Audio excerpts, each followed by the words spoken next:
Now to the Gatemen from Kennesaw State, number 45, Daniel Powell. Managing the Gatemen is Ryan Smith. The Bourne Braves of the Wareham Gatemen, the Cape Side Baseball League, and the NCAA promote good sportsmanship by student athletes, coaches, and spectators. We request your cooperation and positive support for the participants and officials. Profanity, racial or sexist comments, other intimidating actions directed at officials, student athletes, coaches, or team representatives will not be tolerated in our grounds for removal from this ballpark. And would all of this week's youth clinic participants please line up behind the Braves dugout so you can go into the field during the national anthem? Would all of this week's youth clinic participants please line up behind the Braves dugout so you can be led onto the field during the national anthem?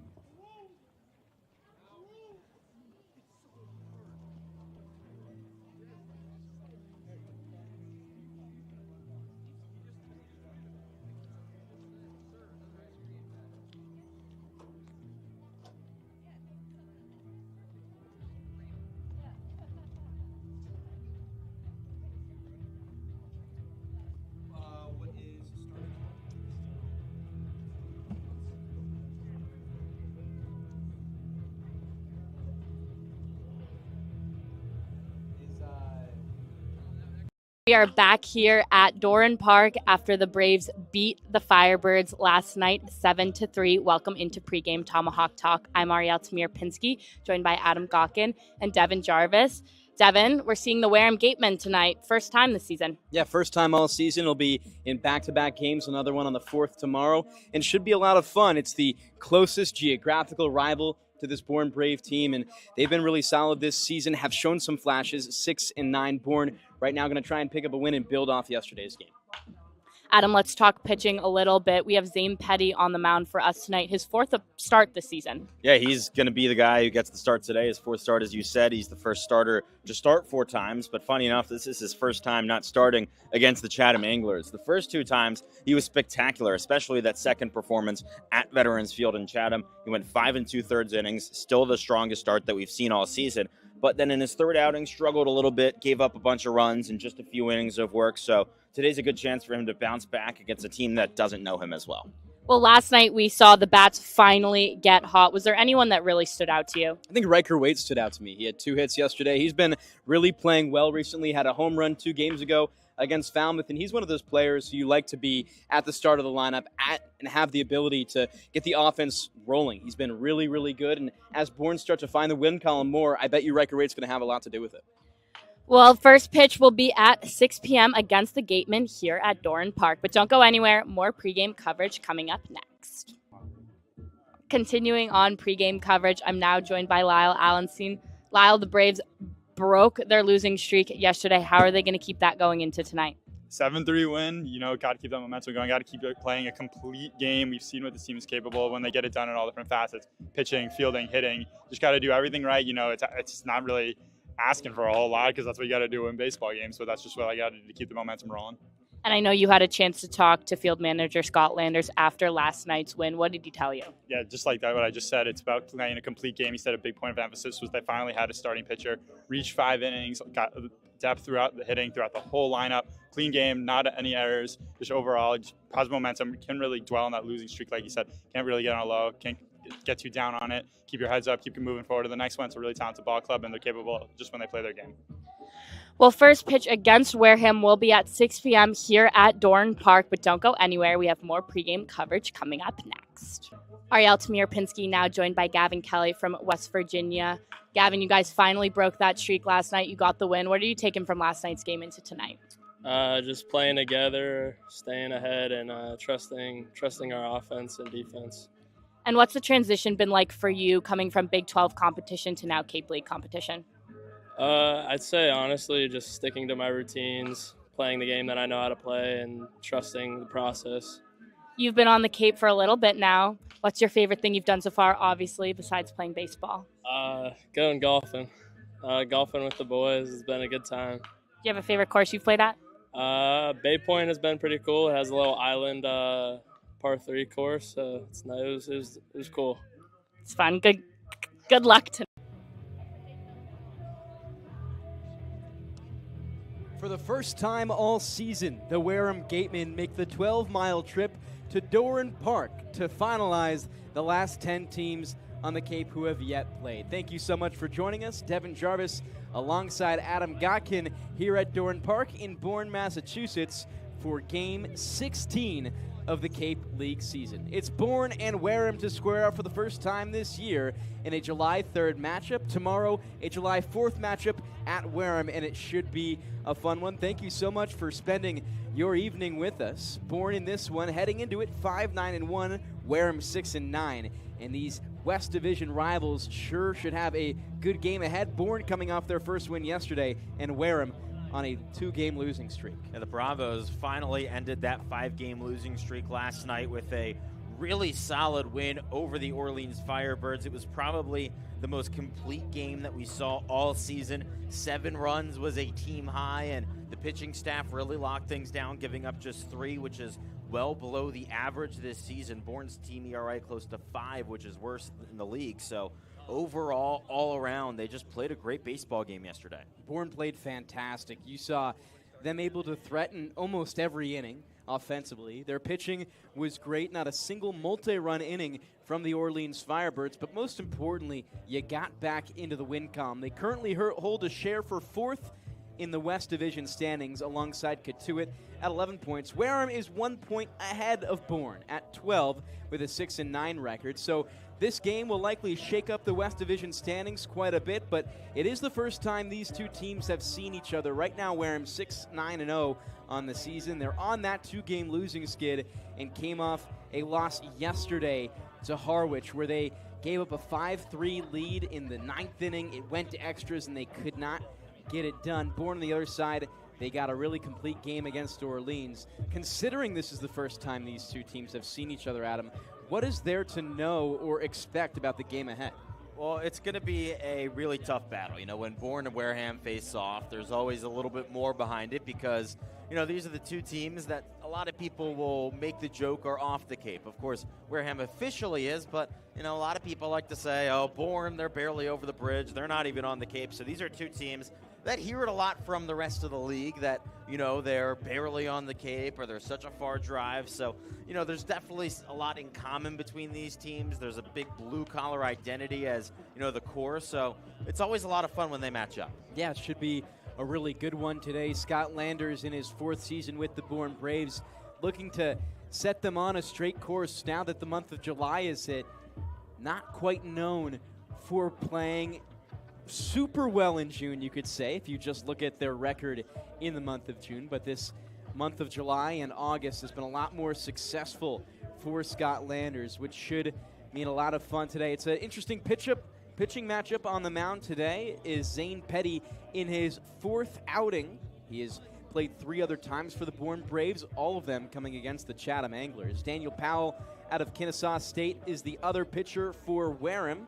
He has pitched a few times for the Gatemen so far this season and also will be getting his 4th start. Bourne, Wareham set to square off in just about 5 minutes here. So, Adam, why don't we preview the starting lineups for both sides? Well, for the Wareham Gatemen, it is Braden Randall who leads off and plays second base. Batting second is the top hitter for the Wareham Gatemen, the first baseman Levi Clark. He leads the team in OPS over 1,000 at 1.003. Batting third is the left fielder Andrew Kane in the number 4 spot. The cleanup hitter is the designated hitter Chris McHugh. Batting fifth is the right fielder, that is Easton Breifogel. Batting sixth is the catcher Hunter Carnes. In the number 7 spot is the third baseman Landon Stripling. Batting eighth, the only Wareham Gateman to play in every game this season, is the center fielder Hayden Yost. And batting ninth is the shortstop Vance Sheehan. Again, it's Daniel Powell who gets the start on the mound today for Wareham. On the other side of things, for the Bourne Braves, it's Riker Waite, the second baseman, who leads things off. He had a great day yesterday, 2 for 4, and hit by a pitch, so he reached 3 times. Batting second is the left fielder Gavin Kelly. In the number 3 spot is Cade Lewis. He leads Bourne with 11 RBIs. Batting cleanup is the designated hitter out of Arkansas, Kahio Aloy, one of the newcomers to the team, who has looked spectacular so far. He's got RBIs in back-to-back games. Batting fifth is the first baseman Logan Hughes. He's been one of Bourne best bats. He leads the team in home runs with 2 of them. Batting sixth is the center fielder Braden Holcomb. He's in center for just the second time this season. We've seen him play just about everywhere around the field at first and third the last 2 games. The number 7 spot is the catcher Campbell Smithwick. This is, I believe, the first time all season that Bourne is starting a catcher in back-to-back games. And the number 8 spot is the right fielder Nick Groves. He is starting to catch fire recently. And rounding out the lineup, batting 9th, is the shortstop Ryan Cooney. Zane Petty gets the start today for the Braves, as Devon mentioned, his first start not against the Chatham Anglers. Should be very interesting. So far on the season, Petty has collected a 4.38 ERA, 12 1/3 pitch, and a 1.62 whip with 11 walks and 16 strikeouts. It was the second game against the Chatham Anglers that was extremely impressive. To that point, he was the only starting pitcher in the entire Cape League who had seen action in the 6th inning. He completely shut down the Anglers and led Bourne to have one of their most complete games on the season. And Bourne, coming off one of their more complete games on the season, saw a lot from the offense yesterday. Riker Wade, as you mentioned, at the top of the lineup, he's going to move over to second base, and Ryan Cooney over to short, but there's a lot to like about what Bourne has been presenting in these recent games offensively. Yeah, going back to what you were saying, actually, on the pitching side of things, you talked about how Zane Petty was so good in his last start. That's what Bourne got last night from Colin Fisher, a long start. He got into the 5th inning, went 4 2/3 and gave up just 2 runs. When Bourne gets a good start, that's a game changer, and they can have a good game. The issue has been this season when things fall off at the start. Well, they'll look for magic one more time here against the Wareham Gatemen with Zane Petty on the mound. We'll step aside for the national anthem. We'll be back in a few moments for first pitch. Singing tonight's anthem is Tom Harden, a loyal Braves fan and a former intern. Please join us in welcoming him back. Oh, say, can you see by the dawn's early light what so proudly we hailed at the twilight's last gleaming, whose broad stripes and bright stars through the perilous fight o'er the ramparts we watched were so gallantly streaming, and the rocket's red glare, the bombs bursting in air, gave proof through the night that our flag was still there. Oh, say does that star-spangled banner yet wave o'er the land of the free and the home of the brave?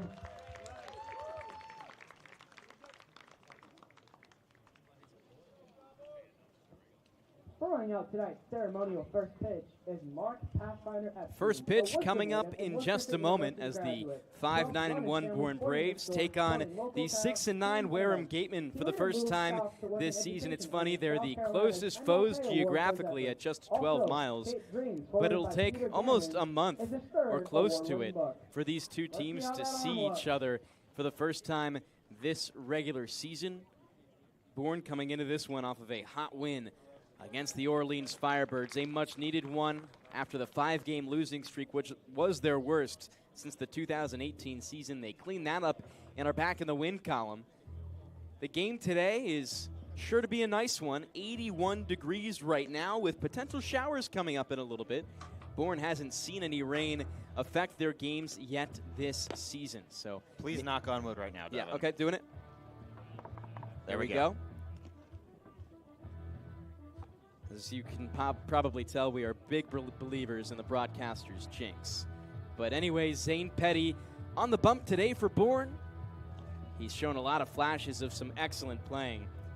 Has been a really good starter for this team this year, and he will first see Braden Randall, Levi Clark, and Andrew Kane. Levi Clark, the second batter, has just been phenomenal for the Wareham Gatemen this season. Out of Tennessee, he's batting .310 this season, leads the team in batting average and OPS, leads the team in triples and home runs. He's an excellent player. Out of Texas Tech, we step in here with Zane Petty on the bump. Defensively, the Bourne Braves line up like this. It's Gavin Kelly making an outfield appearance in left field.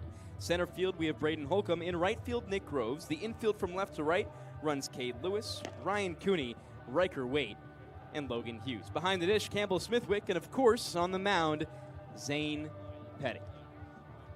This Bourne defense has struggled a little bit this season, leads the league with 20 errors, but they've cleaned it up as of late. Done a great job of turning double plays, 15 of them. That's near the top of the league. It'll be interesting to see today. Riker Waite at second. He's been at short pretty much all season. He is mostly used to playing shortstop, but you usually think if a guy is good at short, second shouldn't really be much of an issue. Yeah, Riker Waite has only played 2 games at second base this season. Those were the first 2 games of the season when Alabama product Justin LeBron was with the Bourne Braves, who is set to be one of the higher picks in next year's draft. After LeBron's absence, it's been Riker Waite's position to hold for the entire season, and boy, has he earned it. One of the bigger question marks coming into the season. Now he's one of those guys who you know will likely impact the game in a positive way every single time he's in the starting lineup. Well, first pitch will be right about at 6:03 p.m. here in Bourne, Massachusetts. And first, the batter in Braden Randall. He plays second base, just finished his sophomore year at Ole Miss. Your umpires today, Marvin Gomez behind the dish, calling balls and strikes. Carl Rodriguez at first base, and Charlie Taschjian at third base. First pitch from Petty. Swing and a miss to start.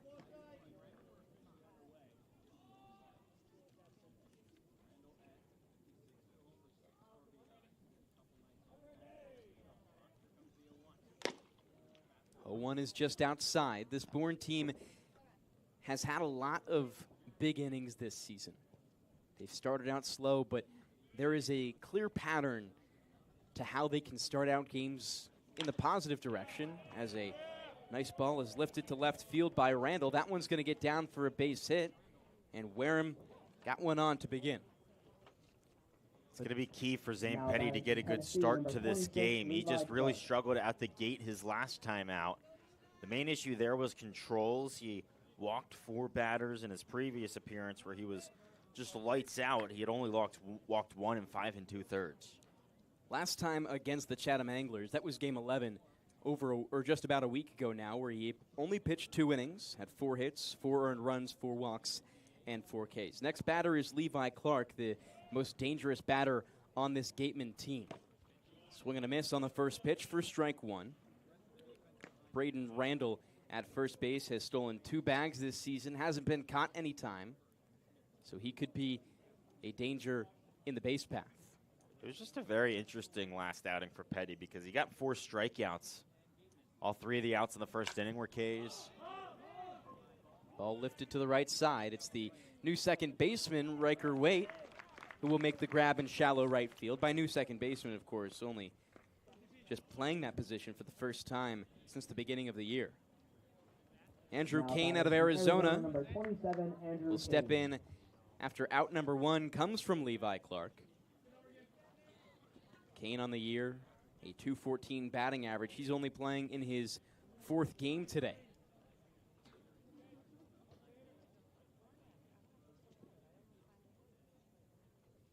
Petty's going to look over to first. No tag by Hughes, the first baseman, who's at the first base bag for the 2nd straight day. Oftentimes a right fielder or designated hitter, but he can play most places in the field. First pitch is upstairs to Kane. The lefty is one of 5 left-handed batters in this lineup against Zane Petty. Generally, they pitch a lot better against lefty pitchers this season. Another pickoff attempt toward first base is just late. Randall slides in there safely. Last night was an interesting game for Kane and really this entire Gatemen offense. Kane went to the plate 6 times, got 2 RBIs. Haynes going to hammer one to center field. Holcomb is scaling under it and makes the easy grab over his head for out number 2. Runner stays at first, and 2 down here in the first inning as McHugh comes up. I'm very excited to see Braden Holcomb in center field today. This is just the second start this season there. He went into center in the 9th yesterday. He has got a rocket of an arm. We've seen his speed on the base paths. The question is, how does that speed look when he's in center field? Because it is a different kind of speed, just running in a straight line compared to reacting to the ball and changing paths, running backwards. John LeGrand taking the day off today. He has been the typical center fielder for the Bourne Braves this season. Overall, on the year, he has started 11 games of now 16 at center field. He's been their rock. Oh, and what a move by Petty. Gets Randall sleeping for out number 3, and it's only a 3-batter inning as he sends things to the bottom of the first inning for the Bourne Braves to show their bats for the first time in this one. You're listening to the Bourne Braves Broadcasting Network on Cape League TV as we step aside for just a moment. Tonight we have free ice cream sandwiches for the first 100 fans to go to the casino. Here at the Mass State Lottery, we're known for our monster wins. But there's no bigger win than the $1 billion we provide each year to support all 351 cities and towns in Massachusetts. In our game, we know that supporting local businesses and helping communities is how we all win. Because at the lottery, we're all playing for the home team. The Mass State Lottery. Welcome to the state of winning. If you need to dig, lift, move, grade, clear, or cut, pump, weld, clean, light, and just about anything else, dial up the rental source for the newest and the most reliable equipment in New England. Staffed with equipment and construction experts, Milton Rents, your local source. You can make any bat feel lighter by adding a velo puck knob. Instead of having to go get a whole entirely new bat, you can simply add the puck to it. Players can use this with any bat. It's basically going to shift the weight of the bat a little bit more towards the hands. Players are able to hit the ball a lot harder just by simply adding the puck on.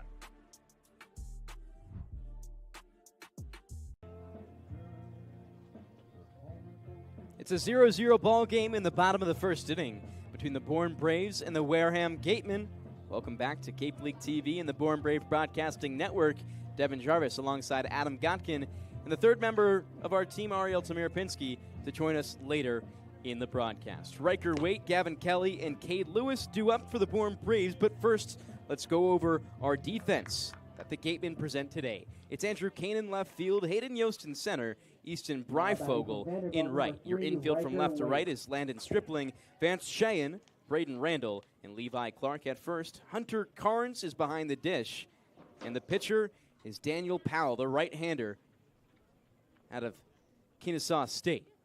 He goes off against the switch hitter in Riker Waite today, who went 2 for 4 in yesterday's game. He's been a bat on fire. Just recently got that batting average to 300. First pitch, fastball off the outer edge. Stripling at third base, you can see him creeping in there, making sure Riker Waite doesn't lay a bunt down. He's been known to be crafty with his at-bats, has led the team this season in hit by pitches with 4. It's crazy how much he can do and how many questions there were about him going into this season.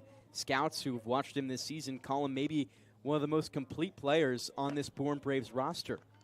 A big part of that is just his approach at the plate. The big thing for him is always just to get on base by whatever means necessary, which is all you can ask for from a leadoff hitter.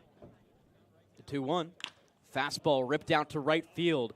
Breifogel's back and makes the running catch. A well-struck ball by Riker Waite, who's been showcasing a lot more power recently. Had a leadoff home run 2 games ago against Falmouth. We'll head back to the dugout for the first out. And Gavin Kelly, who's been bouncing around this lineup, finds himself in the 2 spot today and looks to get things going for the Bourne Braves. I'm happy to see Kelly up at the top of this order. He's a guy who definitely deserves it. Just been swinging the bat really well recently. 1 for 3 yesterday, scored a run. The day before that, he went 2 for 4. He's just been a consistent guy every single day who's gotten on base. Kelly out of West Virginia just got to the Bourne Braves a week ago. In his 4 games, he's been really solid, or rather 8 games now, starting today. 4 hits in his last 4 games total, and we'll watch pitch number 3 by for a 1-2 count. Similar to Riker Waite before him, he's just a really good athlete, a good defender, and a guy who's got a great approach at the plate of just getting on base and keeping things simple. Kelly's going to foul one back. Stay alive against the right-hander in Powell.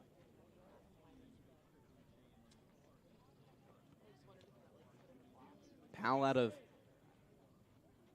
Kennesaw State just finished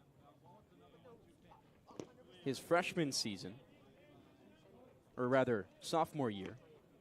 4.5 ERA and 56 innings pitched.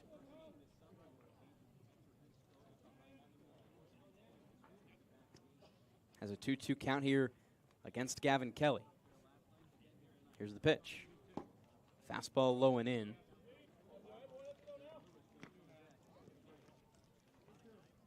It's no surprise to see another Kennesaw pitcher looking really good out here on the Cape. The Owls always seem to produce great players who produce out here.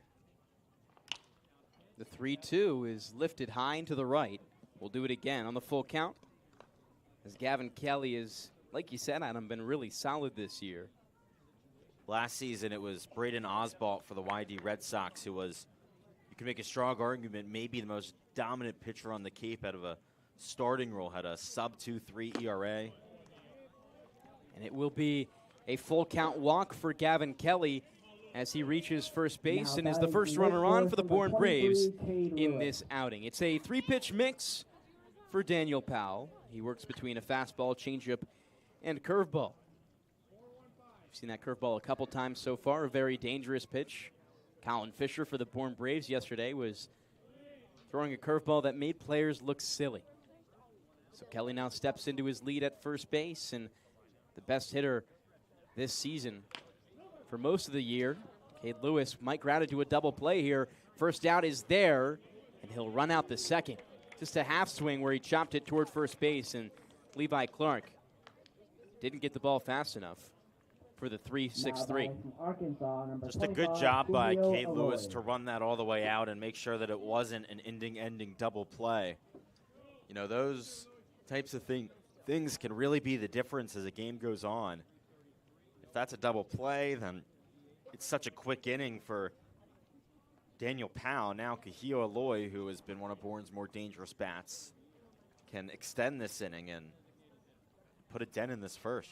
Aloy, likely the longest hitter on this Bourne team, has just been here for a few games now. His first time up was against Katuitt on the 28th, where he pinch hit and got on with a base hit. He's had RBIs in his last 2 and is looking to continue to showcase how dominant he could be for the Bourne Braves. His hit yesterday may have been his most impressive of the season. A hit and run executed perfectly the other way. That's something that can really take him to the next level. Not just being a power hitter, but someone who can send the ball all over the yard. Aloy, the designated hitter today, but he's played 2 times in right field. Was a first-team All-SEC designated hitter at Arkansas in this most recent season. Takes a pitch in the dirt for a 1-2 count with 2 outs. Lewis on first base, no attempted steals this year. We'll see how Aloy can set him up. 1-2 pitch on its way. Big hack by Aloy. He sends it high and back behind the netting. You know, I've been impressed with Kahio Aloy's defense. On the Cape, they do I.O. before every game, infield, outfield practice, and he's got just a rocket of an arm. Wasn't able to showcase it with Arkansas this past year, but it's definitely noticeable when you pay attention. Deep breath in the 1-2. Low and outside. Aloy also has been showing some patience at the plate. Has 2 walks on the season so far.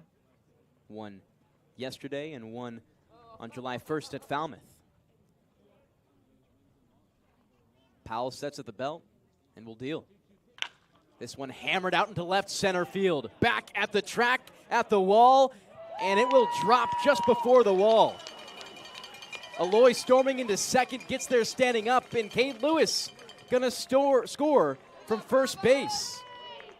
Third base coach Lumencelli thought it was gone, but just a hammered ball off the bat of Kahio Aloy to open up the scoring for the Bourne Braves. They lead 1-0. That ball is out of here in every other ballpark other than Doran Park. 380 feet off the bat, 101 miles an hour. I thought it was a no-doubter off the bat. He just got everything. Mikihio Aloy is an absolute stud. That guy just mashes baseballs. What a fun player to watch. Just an incredible player. We have yet to see a home run from him, but somebody who we've seen 2 from is the man at the plate right now, Logan Hughes, who will take a first pitch ball just off the outside edge to begin here against Powell. So important that Bourne gets on the board first today. That's been something that's really been an issue, is striking first. You look at these past 3 games now, including today, as Hughes will watch another one by for ball 2. They've been threatening on offense consistently. Yesterday, it was all but 1 inning where they put a runner in scoring position, and they scored in all but 3. Against Falmouth, they had a good amount of runs, too. Hughes will crack one down the right side of the infield. It's a tough ball to field, and Aloy's going to come home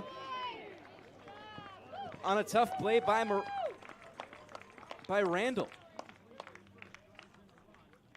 That was really tough for Randall Randall at second. Because of where that ball was placed, it would have been a really tough play for Levi Clark, the first baseman, to get. He tried, though, and because of it, there was no one covering the bag, and I think that might be what got Randall so caught up, as he was paying attention to the fact that there was no one at the bag, and he was thinking, maybe I have to go cover myself, and it took a bit of a weird hop off the grass, and because of that, that's actually called a single and not an error. So the RBI for Logan Hughes makes it a 2-0 ball game. Braden Holcomb now against the righty and Powell. Watches the first one by, and this Bourne team has just exploded with their offensive ability. Was talking about it right as Hughes sent Kahio Aloy home. Aloy will now score for his 2nd time on the season. And Holcomb at the plate. Takes a swing and a miss. And pitch number 2. It's a 1-1 count with 2 outs as the Bourne Braves lead the ball game 2-0. Just a really good start for the Bravos. Exactly what you want. It's been clear that if they can get out to these early leads, they lead to a lot more wins. Hughes is going to go. It's a hit and run as Holcomb fouls it to the left side into the Bourne dugout. There's been a real true turning point for the Braves team over the last week. After they got shut out in a 2-0 loss 3 games ago against the Harwich Mariners. 6 runs against Falmouth. Last night, 7, a season high, and 2 already here in the first inning. Braden Holcomb, this team's leader, is definitely a vocal guy, and after a shutout, they know that they have to change, and they did. Holcomb's played in every game this year and started in all of them, too. 1-2 pitch. He hammers to the left side of the infield. That one gets through. An excellent piece of hitting by Braden Holcomb, and he continues to be a force in the batter's box. Now hits in 4 of his last 5. The Braves are just proving why I continually say, put the ball in play and good things happen. Strikeouts have been the issue this season for Bourne at the plate. They lead the league with 158 coming into this game. But right now, they're putting the ball in play. Base hits through the infield. That kind of stuff makes a difference. When you're not just trying to hit for power and you try and manufacture runs, you have success. Campbell Smithwick playing catcher for the 2nd straight day for the Bourne Braves. Like you mentioned before, Adam, that might be one of the first times all season We've seen a catcher in 2 straight games. The only other name that comes to mind could have been Weber Niels when he was with this squad in the first 2 weeks of the year. Campbell Smithwick will look past the first pitch. Half swing, and the deferral to Charlie Tastian says he did not go. Just a quick look back. This is the first time this season that Bourne has a player behind the plate in back-to-back games. We've seen guys be a catcher, then first baseman, or a catcher, then DH, but first time someone's behind the plate 2 days in a row. 1-1 count to the Oklahoma State transfer. He's going from Ole Miss to Oklahoma State. Took a week off in the middle of the Cape season earlier this year to do some visits and found himself a new home. Really liked the coaching staff that the Cowboys have to offer as he swings on the 1-1 and only finds oxygen. It's a huge opportunity for Smithwick at Oklahoma State. He was a really good catcher in the SEC. Now moving to the Big 12, he can be an elite one and really up his draft stock. 2 runners on for Smithwick. Works against the righty in Powell. Curveball's upstairs. The first 2 batters of the order for Bourne were retired.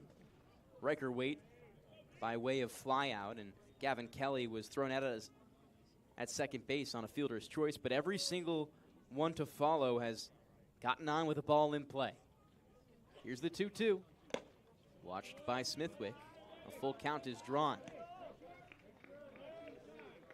Smithwick, the 7th batter in the order for Bourne. He's followed by Groves and Cooney, which would be all 9 if they can get up. Powell's going to step off. He's been in a tough spot this inning. Has given up 3 hits so far, all in the past 3 batters. Kahio Aloy started things with the bomb out to left center field. Logan Hughes and Holcomb with base hits through the gaps. The 3-2. Fastball sliced and popped up high the left side. It will be out of play by the Snack Shack. And we'll do it again on the full count. All these Bourne hitters are doing a really good job of just getting deep into at-bats right now. And if they're not, they're attacking early. There's really either one or the other, no in between. They're aggressive at the beginning and getting a hit on a good pitch to see, or making Powell really work. Here's the 3-2 from Powell. Fastball up and out, and Smithwick takes his base at first. Did not reach base yesterday at all. Went 0 for 4, but did come home with an RBI on a ground down. So now the bases are loaded for Nick Groves. That's already the 2nd walk of this inning for Daniel Powell. Before this outing, he, in 10 1/3, had walked just 5. Because of that, there's going to be a mound visit here. The pitching coach for the Wareham Gatemen on his way out. That is Eric Lucis, 2nd year with the Gatemen. Was with Hyannis before, but hopefully can provide some wisdom to Daniel Powell. Powell in his last time out with the Gatemen pitched against Brewster, pitched 4 innings, allowed 4 hits, only 1 earned run, had 1 walk and 1 strikeout. So already a bit of a slower start for the rising junior at Kennesaw State. He just controlled his pitches a lot better last time out. 56 total. He threw 34 strikes. Today he's already at 31 pitches in just the first inning and has just 17 strikes. Bourne has not only been able to swing the bat a lot better, convert runners, but they've also worked a lot more counts. Their runners and hitters are taking a lot more patient approach to try and work the pitch count up, and it's led to a lot of success. So Nick Groves has a big opportunity to blow this game open. It's a 2-0 lead for Bourne right now. And Groves will watch the first pitch by for strike 1. On first base, it's Campbell Smithwick. On second, Braden Holcomb. And on third, Logan Hughes. A base hit would likely score Braden Holcomb from second. The 6'5", 240 center fielder has got a big pair of wheels on him. The 0-1 pitch. Curveball up and out. Nick Groves has gotten better and better at the plate as the season has developed. Still searching for that first RBI. Last time out, he had a 2-hit game, so he's swinging it well and a chance to bring home his first run. Scored twice as well yesterday against Orleans. The 1-1. Fastball paints the outside edge. A beautiful pitch by Powell, who is one strike away from working himself out of a jam.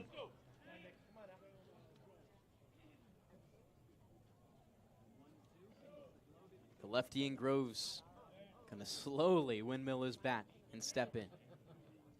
Here's the 1-2. In the dirt, that one could get by. Hughes racing home. Doesn't even have to rush. The wild pitch makes it a 3-0 ball game for the Bourne Braves, with still runners on second and third. And if you're Bourne, keep piling on in this first. We haven't really had a game this season where the Braves have blown out the opposition from the start. That'd be nice to see today. Just complete demolition, because a lot of these games for Bourne, it's been a couple runs and then they're up by 2 and barely trying to hold on. It's a completely different mindset when you can just take a big lead and then play with the lead. Every team needs to be able to do that at some point. The 2-2 is upstairs, and Groves is going to draw himself into a full count. Smithwick on second, Holcomb on third. Infield's going to play straight up as the 3-2 is swung on and missed by Nick Groves. It's a 3-run inning for the Bourne Braves as they blow this game open and start hot. We'll send it to a short break here on the Bourne Braves Broadcasting Network on Cape League TV and be back as Zane Petty retakes the mound and sees Chris McHugh, Easton Breifogel, and Hunter Carnes. High School, please be respectful by picking up trash and not throwing balls against the buildings and staying out of. Get ready for big results with our small machines. With more power, performance, comfort, and savings. They're ready for every job. And we're ready with plenty of inventory, the best support in the business, same-day parts availability, and locations across the Northeast. So you can always be ready to work. Milton Cat, always ready. There hasn't been a ton of training when it comes to bat speed or products for players to be able to train bat speed.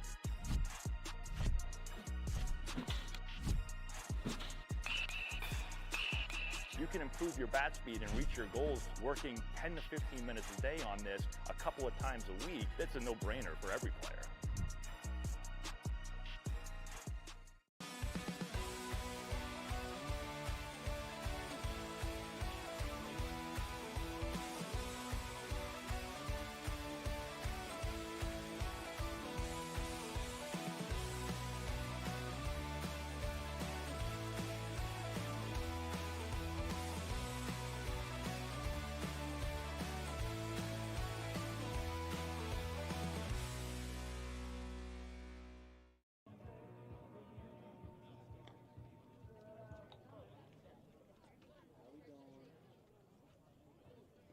Now batting from North Carolina State, number 36, Chris McHugh. It's July 4th Eve here on Cape Cod, and the squads of Bourne and Wareham are squaring off here now in the top of the second inning. It was a great first inning for the Bourne Braves where they scored 3, and Petty will look to protect the lead with his performance on the mound. Chris McHugh's going to hammer one to start. This one going way deep out into left field and gone. What a response from the Wareham Gatemen. It's a 3-1 ball game on the first pitch. That's just pure power. No other way to put it from Chris McHugh. Gets his 3rd home run of the season. That time a 90-mile-an-hour fastball, a couple inches high of the zone, and McHugh just met the ball and just demolished it. It's a great pull side home run, just a true power hitter. Sends one over the fence. This is a tough place to hit it out. We didn't see a home run here until earlier this week. Bourne have now allowed home runs in 3 consecutive games going back to Falmouth. 4 games. You go back to the Harwich game. Going back to Harwich. 4 consecutive games now as a ball is Swung on and put into left field by Breifogel, and an easy grab for Kelly this time. And those are the first 4 home runs they've given up all season. Didn't give up any in the first 12 games, which is really just spectacular. Going into this game, led the league when it comes to their pitching staff for allowed home runs at 3. Now they match the Wareham Gatemen with 4. They'll share, or rather, yes, 4, and they'll share the lead in that benchmark. Hunter Carnes, the new batter from the right side. The Seminole out of Florida State's playing in his 5th game this season, just came off his freshman year down in Tallahassee. A 1 pitch from Petty. Swinging a foul ball to the left side, and it's an 0-2 count for Petty to start. That was a really fun Florida State team this season. I had the chance to catch them in person once down in Blacksburg, Virginia, and saw Jamie Arnold pitch, the potential #1 overall pick in this year's draft. It's a really fun team with Bellini, too, as one of their other starters. They were just always fun to watch on the weekends. And that's going to send back Carnes to the dugout on a pop-up to the right side, collected by Hughes. Now batting from Florida, number 17, Landon Stripling.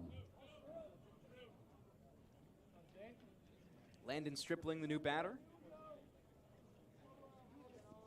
Also a Florida player, transferred from Texas Tech, so first baseman Logan Hughes said hi to him on the way in, and they spent 1 season together in their freshman year. Stripling's going to watch the first pitch by Petty. Petty's just been relentlessly attacking after allowing the home run from McHugh to start the inning. Sometimes you just need a little bit of motivation to get your bearings and lock in, but nevertheless, the lead is still protected at 3 runs to 1 for the Gatemen. It's a 2-0 count, and the pitch way upstairs. Petty works with 4 pitches, a fastball, slider, curveball, and cutter.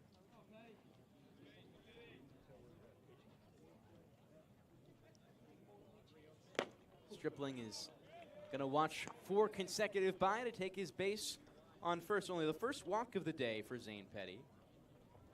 Leaving space for Hayden Yost to step in for the Gatemen, the only player who has played in every single game so far. Now game 16, he's going to get to the plate for the first time today and has a 200 batting average.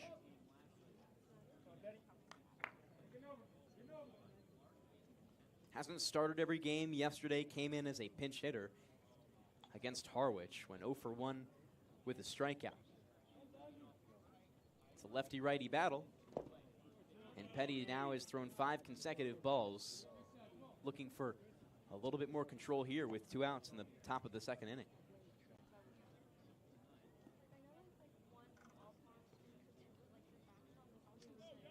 Stripling takes his lead. Hughes guard in the bag as the pitch comes home and just misses inside.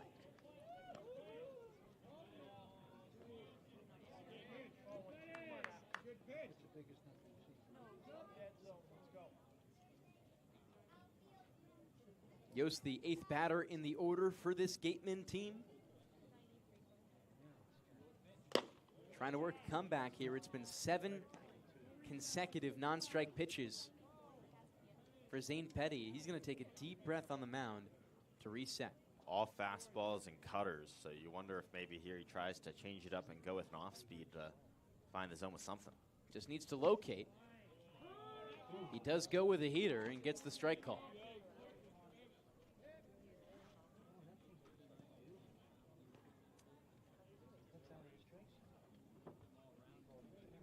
The 3-1 pitch from Petty out of the stretch is swung on and popped up high into deep left field. Kelly back on it with his heels on the warning track will make the grab. So it's a home run from Chris McHugh in the top of the 2nd to lead things off, but nothing more from the Wareham Gatemen after that. We send things to the middle of the 2nd inning here on the Bourne Braves Broadcasting Network and Cape League TV as the hot bats of the Braves look to keep their run going. Garden Center gift card from a Plymouth Public House gift card. Cape Cod Central Railroad Canal.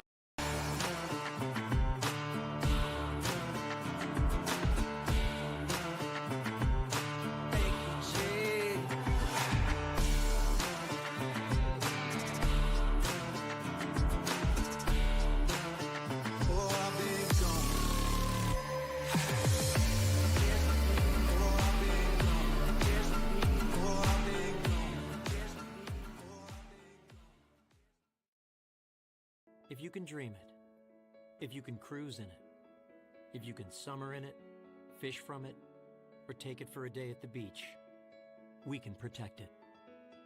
The Baldwin Group, protecting the possible. There hasn't been a ton of training when it comes to bat speed or products for players to be able to train bat speed.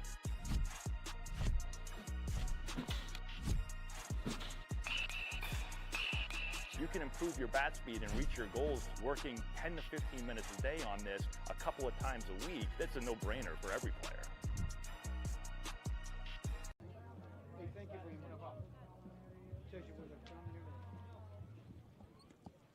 Thanks for sticking with us here for the bottom of the second inning between the Wareham Gatemen and the Bourne Braves. It's the number 9 batter in the order for Bourne to step in out of Oregon. Ryan Cooney, for the first time today, sees Daniel Powell. It was a really solid first inning for Bourne. Cooney on the season so far batting 105, still looking for his second hit of the year. Bourne in that first inning just followed a simple principle, put the ball in play, and it led to a lot of success. A few, you could say, mistakes, but not errors from the defense. It allowed at least a run to score. Logan Hughes got an RBI to the right side of the infield that probably could have been picked up. Braden Holcomb, a chopped grounder to the left side that similarly maybe could have had a play on it. But Bourne will once again show the top of the order in this inning.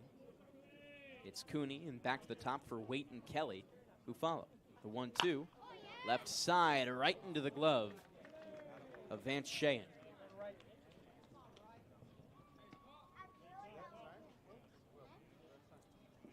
So we return to the top of the order where Riker Waite steps in. He flew out to right field to begin, but hammered a ball.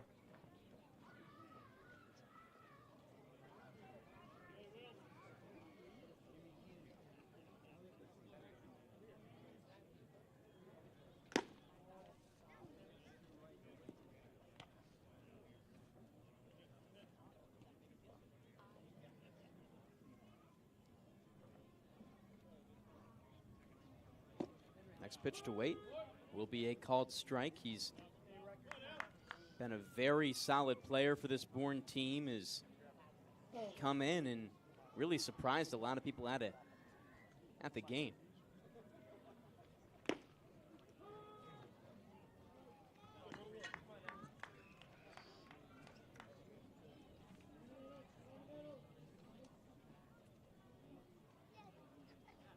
One-two, swing and a miss. Strike 3, back into the glove.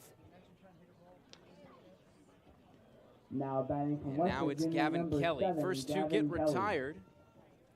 And Kelly, who got on with a walk in the first inning, will step in with 2 outs. Bourne got their rally going with 2 outs. Kate Lewis was on first, and it was the 2 batters after that that made things happen for runs to score.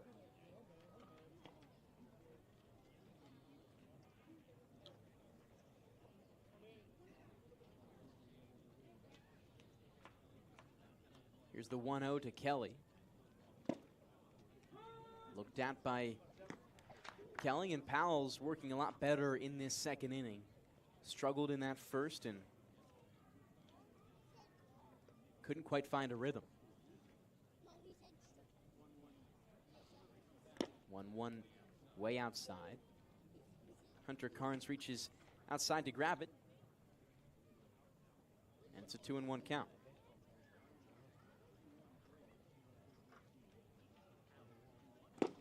Big swing and a miss, strike 2 from Gavin Kelly, who has been a really solid player for this Bourne team as of recent on the year, batting .304. Against Orleans yesterday, went 1 for 3 with 2 runs and 2 Ks. Here's the 2-2. Swinging a foul ball back. Do it again.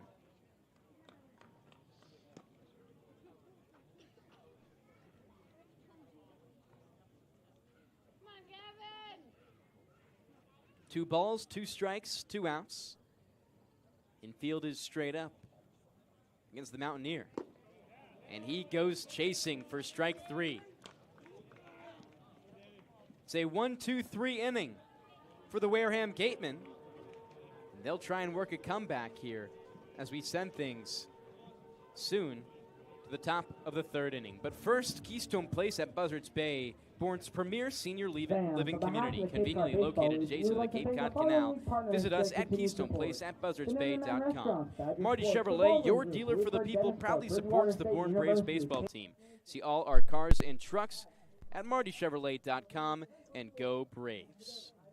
We'll send it to a short break here on the Bourne Braves Broadcasting Network and Cape League TV. We'll be back in a few moments.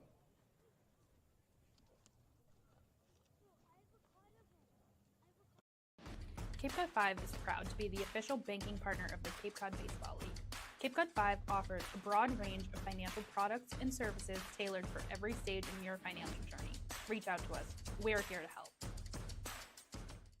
If you can dream it, if you can cruise in it, if you can summer in it, fish from it, or take it for a day at the beach, we can protect it.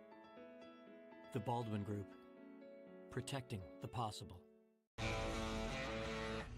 Get ready for big results with our small machines. With more power, performance, comfort, and savings. They're ready for every job. And we're ready with plenty of inventory, the best support in the business, same-day parts availability, and locations across the Northeast. So you can always be ready to work. Milton Cat, always ready.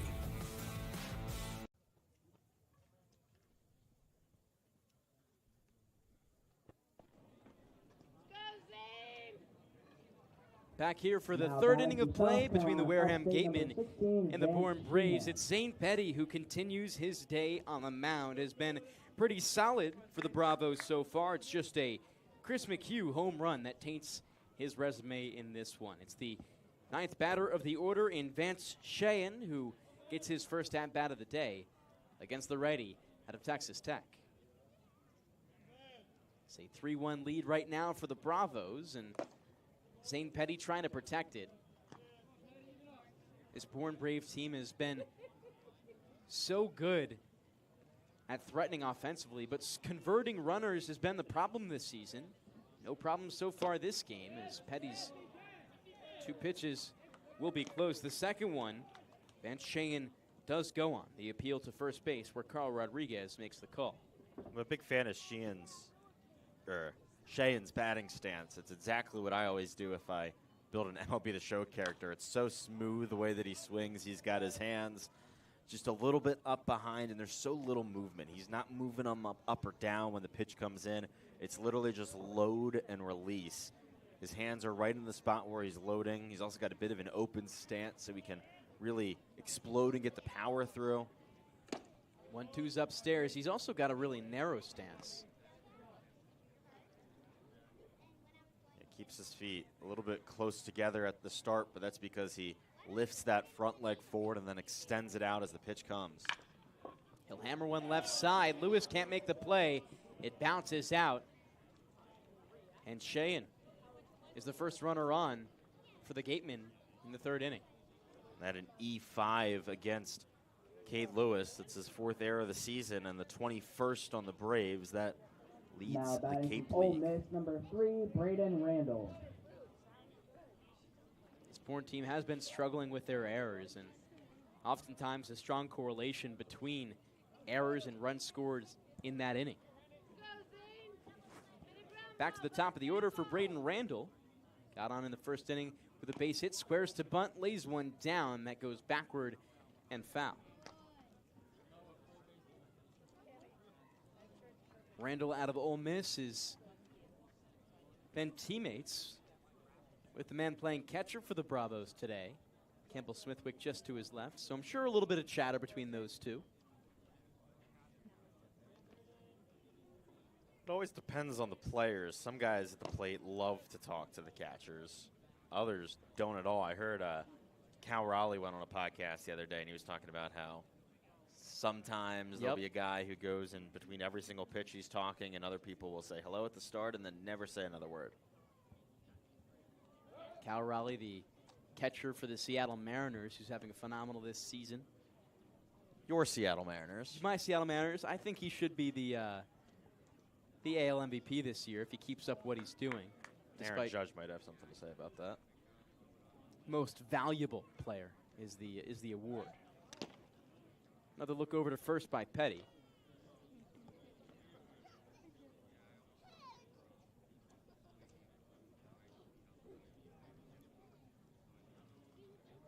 Randall batting .256 on the year. Has been toward the top of this lineup quite a bit for the Gatemen.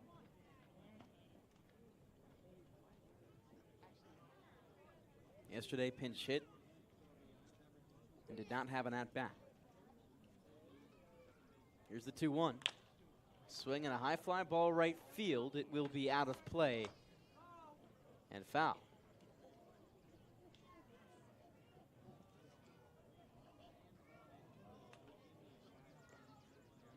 Two balls, two strikes, the count for Petty. This Bourne team at home is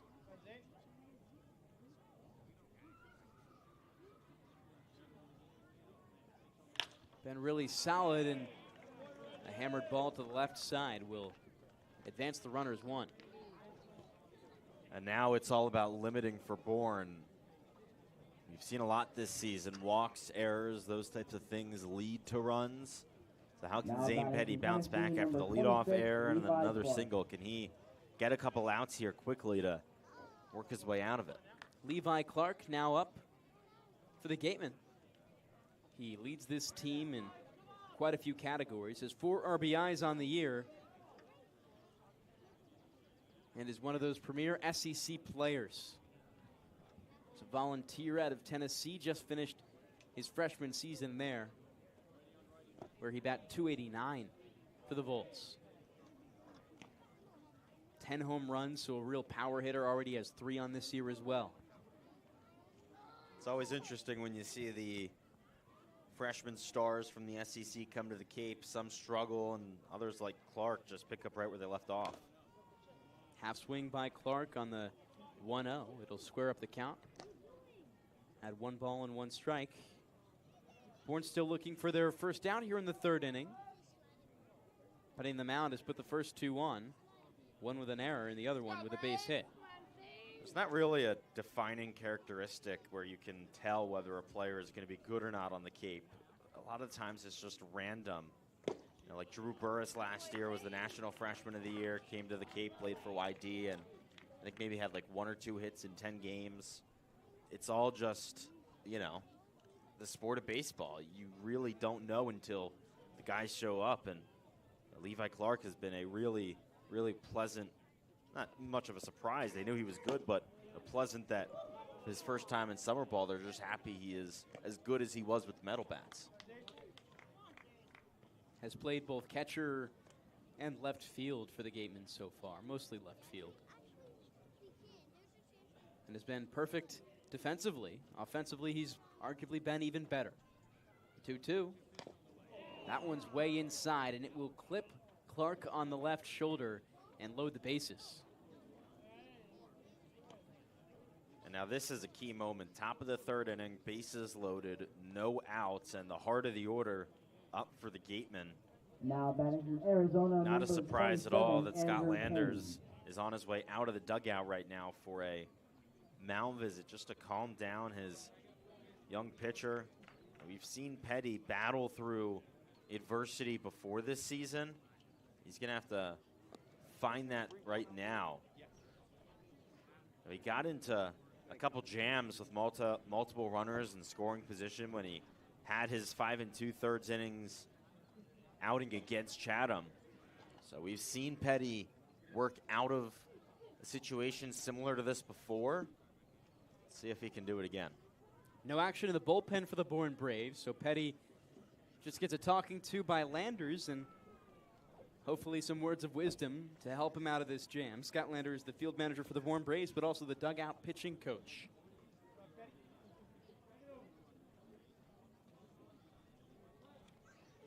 He'll work from the windup with the bases loaded and deal. First pitch in there for strike one against Andrew Kane, the left fielder out of Arizona. Kane has 3 RBIs on the year. Will have a great opportunity right now to add to that total, and his first two of them came yesterday against Harwich. Only in his 4th game of the year right now. Corner infielders playing in, middle playing back. If it goes to the corner, you'd think they'd come home for the force. Middle, they'll try and turn a double play. Great pitch by Petty. Draws the swing and a miss from Andrew Kane. Andrew McHugh in the on-deck circle. He hit a home run his last time up. But for now, it's Kane. Here's the 1-2. Fastball in the dirt, block by Smithwick. He'll fetch a new ball for Zane Petty. Logan Hughes almost all the way in. He's on the grass, while third baseman Cade Lewis is not. The 2-2. Fastball middle of the infield. Bourne could try and turn 2. Cooney flips it to Riker Waite, and they'll get 2 outs. 1 run comes home to score for the Gatemen as Cheyenne makes it a 3-2 ball game.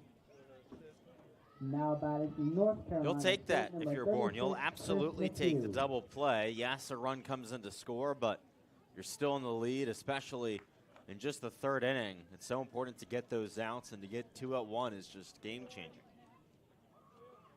You also leave only one on the base path for Chris McHugh, who already has a no-doubter to left field back an inning ago. So it's 2 outs with a runner on third and Braden Randall. The next pitch to McHugh is popped up to the left side and high. It'll be Cooney who makes the grab on the edge of the infield. Great work to get out of that, giving up just 1 run with the bases loaded and no outs. Really impressive stuff from Zane Petty. The Gatemen score 1 here in the 3rd inning as we take a break for the middle of the 3rd. When we come back, Bourne's bats back out with Cade Lewis, Kahio Aloy, and Logan Hughes. OC Sports, Quincy College, Leaders Hardwood Supply, Southern Recognition, T-Mobile, Velo Sports, Julia North America. Get ready for big results with our small machines. With more power, performance, comfort, and savings, they are ready for every job. And we're ready with plenty of inventory, the best support in the business, same-day parts availability, and locations across the Northeast. So you can always be ready to work. Milton Cat, always ready. There hasn't been a ton of training when it comes to bat speed or products for players to be able to train bat speed.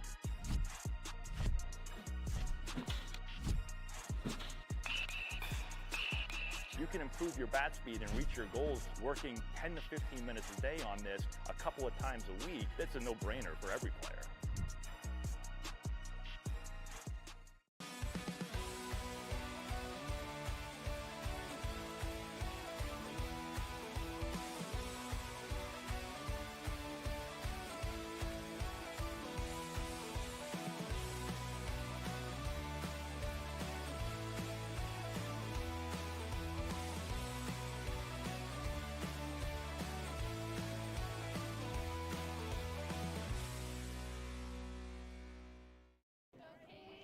Now batting from Wake Forest, number 23, Cade Bottom of the Lewis. 3rd between the Wareham Gatemen and the Bourne Braves. It was this part of the order for the Bravos back in the first that got the job done. Cade Lewis begins things. Reached on a fielder's choice back in the 1st. That was driven home by Kahio Aloy RBI double. So he will look to start the rally for the Braves against Daniel Powell, who continues his start on the mound. looked a lot better in that second inning where he went 1, 2, 3. Sometimes just need to get through that top of the order and things get a lot easier. But it seems like this Bourne team has dangerous hitters everywhere. The 1-1, cracked to the right side. 2 hops and a pickup by Randall. He throws to first for out number 1. Now by Really Arkansas, impressive. number 25, Daniel Julio Powell has just Aloy. completely settled into this game after giving up those 3 in the first inning. Put down Bourne 1, 2, 3 with 2 strikeouts in the last frame, and just like that, 1 pitch, 1 out.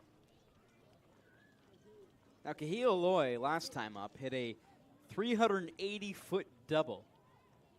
In a lot of ballparks in the Cape League, that is a home run, but not here at Doran Park as he swings just as hard on the first pitch against Powell. Also playing into the double, some coaches thought it may have been a home run, so he didn't run all the way, but he hammers this one to the left side and gets a home run this time.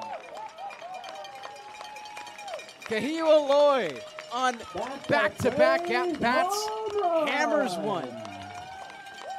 And will put the Bourne Braves up 4-2 over the Wareham Gatemen. This kid is special. Now There's just no other way to put it. His swing is truly just something that is out of almost like a textbook. It's so effortless.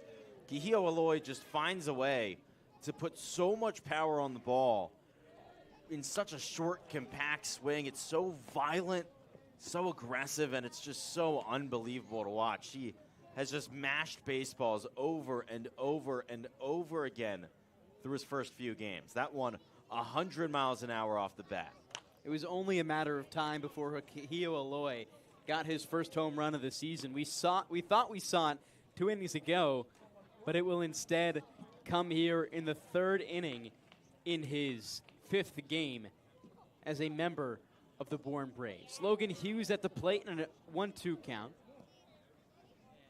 He's also a guy who can hit the long ball, but just an incredible swing by Aloy. And this time understands you probably got to put it a little closer to the left field foul pole if you want more home runs.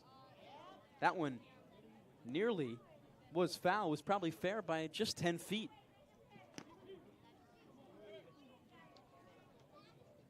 So Logan Hughes digs in. 2 balls, 2 strikes with 1 out after the Aloy bomb. Here's the pitch from Powell. Skied out to center field. It will be Yost on his horse. Back at the wall. A great grab by Andrew Kane as he runs in through the warning track into the fence for out number 2. Now batting from Another Vancouver, really number well-hit 34, ball there. Brandon That time Holcomb. 97 off the bat. Hughes just got a little bit too far under it, so it didn't carry all the way out. But Bourne is seeing pitches really well right now. It's weird how Daniel Powell, it seems to either be perfect or he's just kind of struggling to get anything. Braden Holcomb, also a batter with a lot of power. Showcased it a lot at Vanderbilt. Not as much here on the Cape League. We'll swing out the first one and put it to the right side. This one will stay in play and be grabbed by Levi Clark for out number 3. So it's Kahil Aloy who gets the run for the Bourne Braves in the bottom of the 3rd inning. An amazing player. And before we go, the 3rd member of our team in Ariel Tamir-Pinsky has more about the Bourne Braves' 3rd baseman, Cade Lewis. And be sure to visit our new and improved merchandise store located near the front gate. We have lots of new and exciting Braves and Cape League merchandise. And don't miss Well, guys, one of the players on this Bourne team that has been really fun to watch this season is Cade Lewis. He's leading the team with 11 RBIs, 4 of which came in the last game. He has 17 hits on the season. He told our Lyle, Alenstein, it's all about understanding the situation you are in at the time and then getting the job done from there. Field manager Scott Landers said he's a trusted bat. He's produced for us time and time again. He gets better at the plate every time he's up there. Kate said that he's loved playing baseball every day here and that he's enjoying getting new experience with new guys every single day. Thank you very much, Ariel. We'll send things to a short break here on the Bourne Braves Baseball Network and Cape League TV. Zane Petty back on the mound for the 4th. You can dream it, if you can cruise in it, if you can summer in it, fish from it, or take it for a day at the beach, we can protect it. The Baldwin Group, protecting the possible. Get ready for big results with our small machines. With more power, performance, comfort, and savings, they're ready for every job.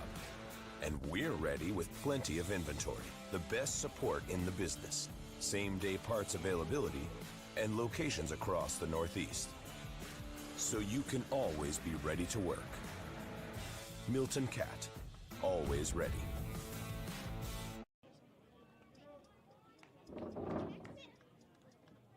Bourne leads Wareham 4-2 in the top of the 4th. The first pitch to Braden Randall is a bouncer away from the hitter.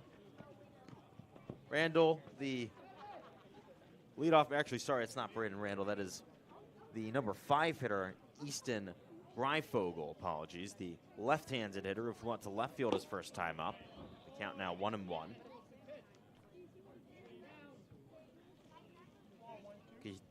Zane Petty into his 4th inning of work. He got into a little trouble last time out, loaded the bases with no outs, but got out of it giving up just 1 run. Big part of that was a 6-4-3 double play that Andrew Kane grounded into. Great job to limit the damage after it initially looked like it could have gotten bad.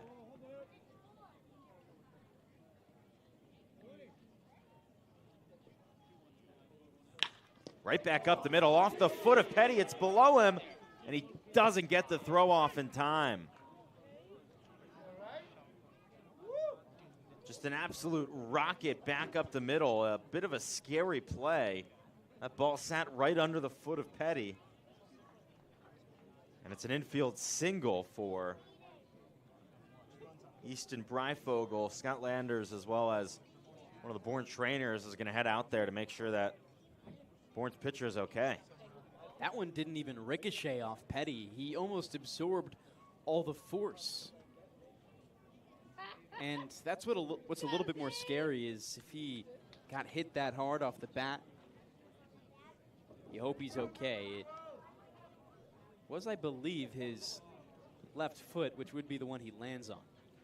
There's so much padding on the cleats that if the ball comes right back and hits you in the spot where it's hard padding, now usually you'll be just okay. And luckily for Petty, it seems like that's what happened. So he'll stay in, but a leadoff single for Easton Breifogel, and Hunter Carnes now stands in. He popped out to first base his first time up.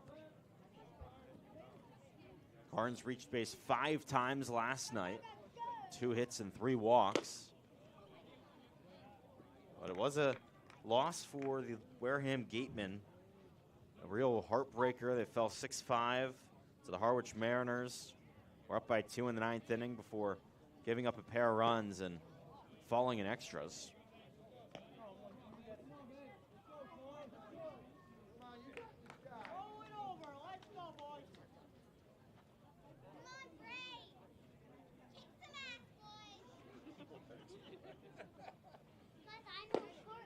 Pitch misses low on a cutter, and it's 3-0 to Carnes. Watch right here. Fast they go. The pitch. Now watch the pitch. It's coming in. And sometimes they throw curveballs or sliders or fastballs. Popped out of play.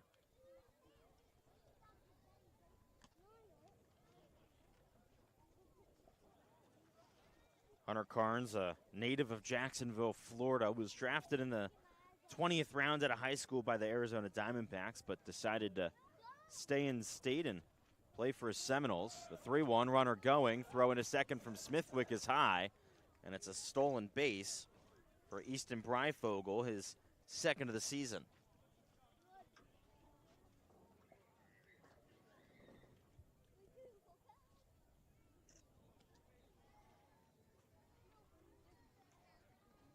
That pitch was a called strike. So it's a full count to Carnes, but he's got a runner in scoring position. The payoff pitch bounces off the plate, ball 4. The control for Petty's been a little bit worse as this game has gone on. We saw last inning a hit player and just a little bit less ease when it comes to finding the strike zone. Also in the second inning too. Gets his second walk of the day right there, and with action in the bullpen, Petty just needs to continue to do his job and trying to work out of this 4th inning. It's a left-hander, Colton Hartman, getting loose for the Braves out of Louisville. This would be his Bourne debut. He did play in Catuit last summer, though, so not new to the Cape League. Landon Stripling was the first guy who walked today. Now he's in a 1-1 count after that high cutter.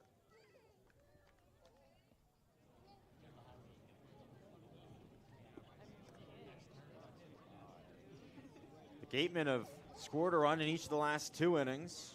I'd love to continue that streak here, but a big hack and a miss on a low cutter, and it's 1-2.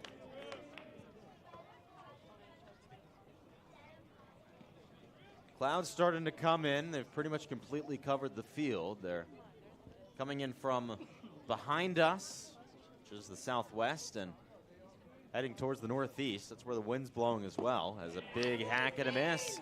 And strike 3 for Zane Petty. He gets his first strikeout of the day here in the top of the 4th inning. A bit of a surprise as Petty had a lot of Ks his first outing, 16 and 12 2/3. Gets his first of the day against Landon Stripling, and it sends Hayden Yost up, the designated hitter. He flew out to left field to end the top of the 2nd his first time up. Watches a cutter in for a strike.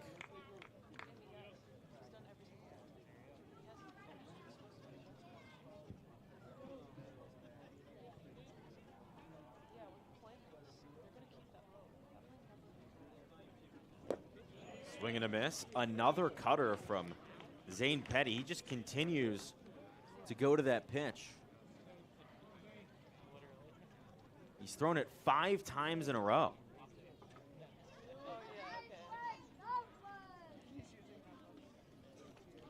It's TJ Schlageter, the lefty, also out of Louisville, warming up for Wareham.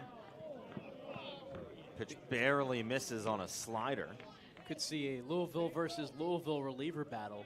We likely will after this inning, but Petty's been stepping on the gas a little bit here, giving Statlanders a reason to keep him in the game. Petty went just 2 innings his last start. The 1-2 pitch, rocketed into center field. It bounces in front of Braden Holcomb and bounces away from him. The throw in will keep the runners from advancing any further. Maybe would have been a chance for Holcomb to get the force out at 3rd if he brought it in right away. But either way, it's a single for Hayden Yost, and it loads the bases for Vance Sheehan. It's the 2nd inning in a row that Wareham has put ducks all around the pond. But at the same time, the mistake by Braden Holcomb maybe saved a run right there, because as on his way to the ball, he displayed body language like he had a chance to catch it, held the runner in Breifogel at just 3rd base. If he ran for home right as that ball was hit, it would be a 4-3 ball game. As the Clouds continue to roll in, the home plate umpire, Marvin Gomez, just took that time so that the lights could turn on. It's starting to get a bit dark here. From the line, the first pitch to Sheehan. Big hack and a miss. It's 0-1. Breifogel at 3rd, Carnes at 2nd, Yost at 1st.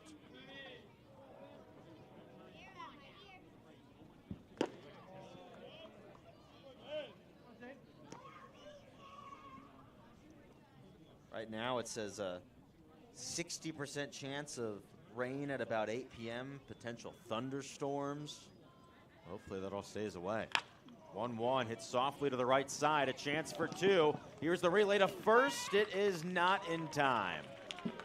So Bourne just gets the out at second.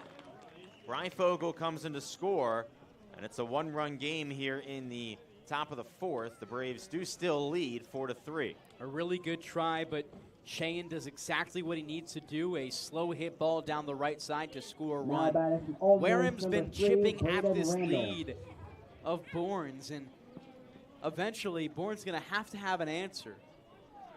But putting runners on, getting base hits to score your runs, and it's been working. Gatemen have scored one run in each of the last 3 innings. It's the top of the order, and Braden Randall now up with runners on the corners and 2 gone.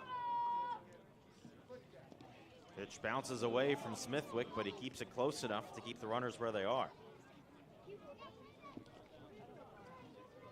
We've not seen very many wild pitches turn into runs here for the Bourne Braves at Doran Park. They've had really good defensive abilities to stop balls from getting too far past, and Smithwick's been doing a good job at that today. Here's the kick and the pitch.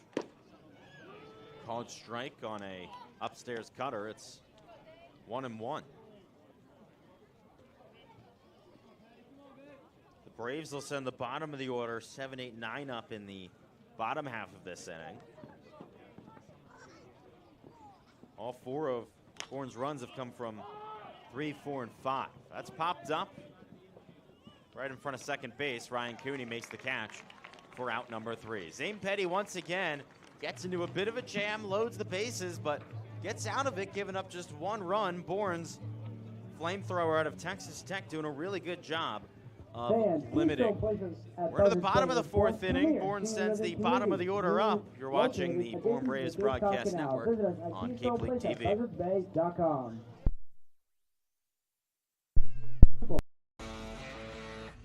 Get ready for big results with our small machines. With more power, performance, comfort, and savings, they're ready for every job. And we're ready with plenty of inventory, the best support in the business, same-day parts availability, and locations across the Northeast. So you can always be ready to work. Milton Cat, always ready. There hasn't been a ton of training when it comes to bat speed or products for players to be able to train bat speed.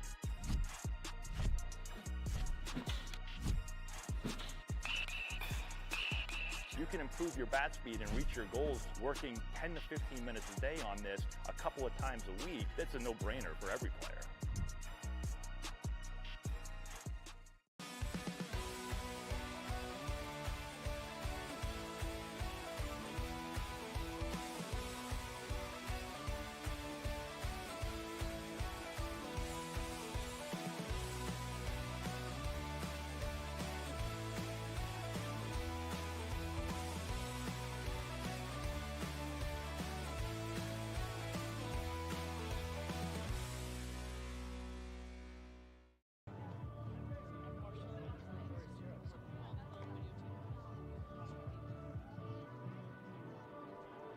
New pitcher into the game for the Wareham Gatemen as we are into the bottom of the 4th inning. It's a left-hander making his Cape League debut, TJ Schlageter out of Louisville.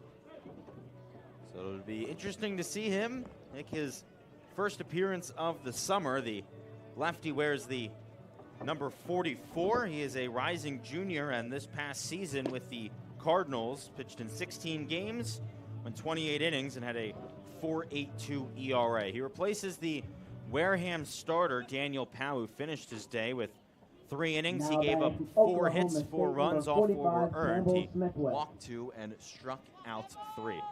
Schlageter will go up against the bottom of the Bourne order, 7, 8, 9. Campbell Smithwick sent to lead things off. He was one of 2 guys that Daniel Powell walked.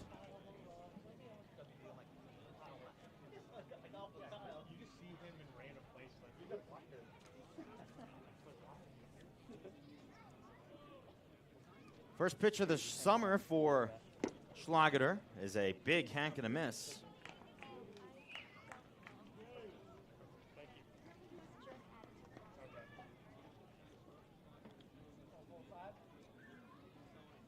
The left-hander comes set, a deep breath, then the pitch. Popped up, sky high, towards the left side. The third baseman Stripling makes the grab for out number 1. So a good start to the summer for Schlageter, who, by the way, Now Devon, batting from Illinois, is a number 8, triplet. Nick Groves. Wow. Yeah, so full props to the parents of the Schlageter triplets, Ava, Alina, and TJ. That's a tough thing to do, raise 3 kids at once.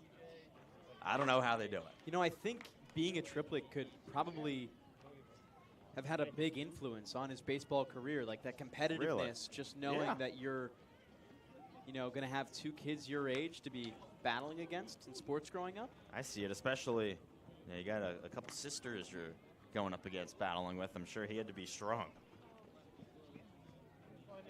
Schlageter originally was a starter for some of the season at Louisville, had 6 starts, but of course is out of the bullpen here. His first appearance of this summer. Also a big fan of cornhole. Is there a more symbolic 4th of July activity, physical activity, like a sport than cornhole? Probably, well, baseball. As someone who, you make fun of me, but grew up in Washington, D.C., the big part of our 4th of July is, of course, the fireworks that everyone watches, but also the Washington Nationals play every day, every year, 4th of July at 11 a.m., and so it's a huge deal. I think America's pastime is the sport. Oh, man, what a play by the shortstop, Vance Sheehan. Oh, the spinorama, a web gem. Now batting from Oregon, number That's 11, just absurd. Ryan Cooney. He got applause from the Bourne fans because of how good of a defensive play that was. He loses balance, almost does like a half-hearted cartwheel, and the throw was just on the money to get the out against a fast guy in Nick Groves. An excellent play at shortstop by Sheehan. Just incredible stuff, and Schlageter's now got 2 gone with Ryan Cooney standing in. First pitch, a called strike, the outside part of the plate. Schlageter, native of Romeoville, Illinois. Stands at 6'2", 210 pounds, and kicks and fires. This is outside. It's 1 ball, 1 strike. Adam, I would still argue that cornhole is a bigger 4th of July game than baseball is, because everyone can play cornhole and not everyone can play baseball. Well, you got wiffle ball, throw the ball around at a cookout. I think it's pretty available to everyone. There's a base hit up the middle for Ryan Cooney, an important one for a guy who's been in a bit of a slump, and now Bourne has its top of the order up, a very dangerous top of the order. Riker Wade stands in. He is 0 for 2 today, but with how he's played this season, you got to imagine at some point today he's going to reach base. Did it 4 times yesterday on 2 hits, hit by pitch and an error. He's been the benchmark of consistency for this Bourne team. On both sides of the ball, he's been so good at hits in each of his last 5. You got to appreciate what he's brought to this Bourne team. And I think you talked about it yesterday, Adam. You weren't sure if he was going to be one of the players on the roster opening day because of how competitive it is, and he's been maybe the best player that Bourne has showcased this summer. Riker Waite's on a 6-game hitting streak that extends just beyond where he missed a little bit of time after a very minor injury. He has played 5 games since then, and of course has a hit in every one of them. He scored a run in 4 of those 5 games. Big swing and a miss. It's 1-1. It's really all you can ask for from a leadoff guy, to score a run in almost every single game. I mean, that is literally all you could ever ask for. He's doing exactly what his job is, exactly what he needs to, and that's kind of been the theme for Bourne. Just do what you need to do, and the wins will come. Riker Waite's been doing more than what he's asked for this season. He's also starting to get a bit more aggressive on the base paths. He's now 7 for 7 attempting steals this season. 7 steals is tied for the team lead with Braden Holcomb, but he's been caught once, so the 100 percentage puts Wade a little bit higher. There's a foul ball towards the first base coach, Anthony Barone, who jumped back. I think it might be because it's a little bit of PTSD. Riker Waite hit him during batting practice with a line drive. Yeah, Riker Waite put one 100 miles per hour right back at the netting and caught Anthony Barone in the shoulder. It might have been purposeful. You know, Barone's laughing at it. It could have been. Never know between those two. From the right side for the first time today for Riker Waite. He has a little bit more power from this side. Switch hitter. So with the right-handed starter, left-handed reliever. You said from the other side, there's a pickoff attempt. Back in time is Ryan Cooney at first. He hasn't attempted any steals this summer, but Schlager still trying to keep him close.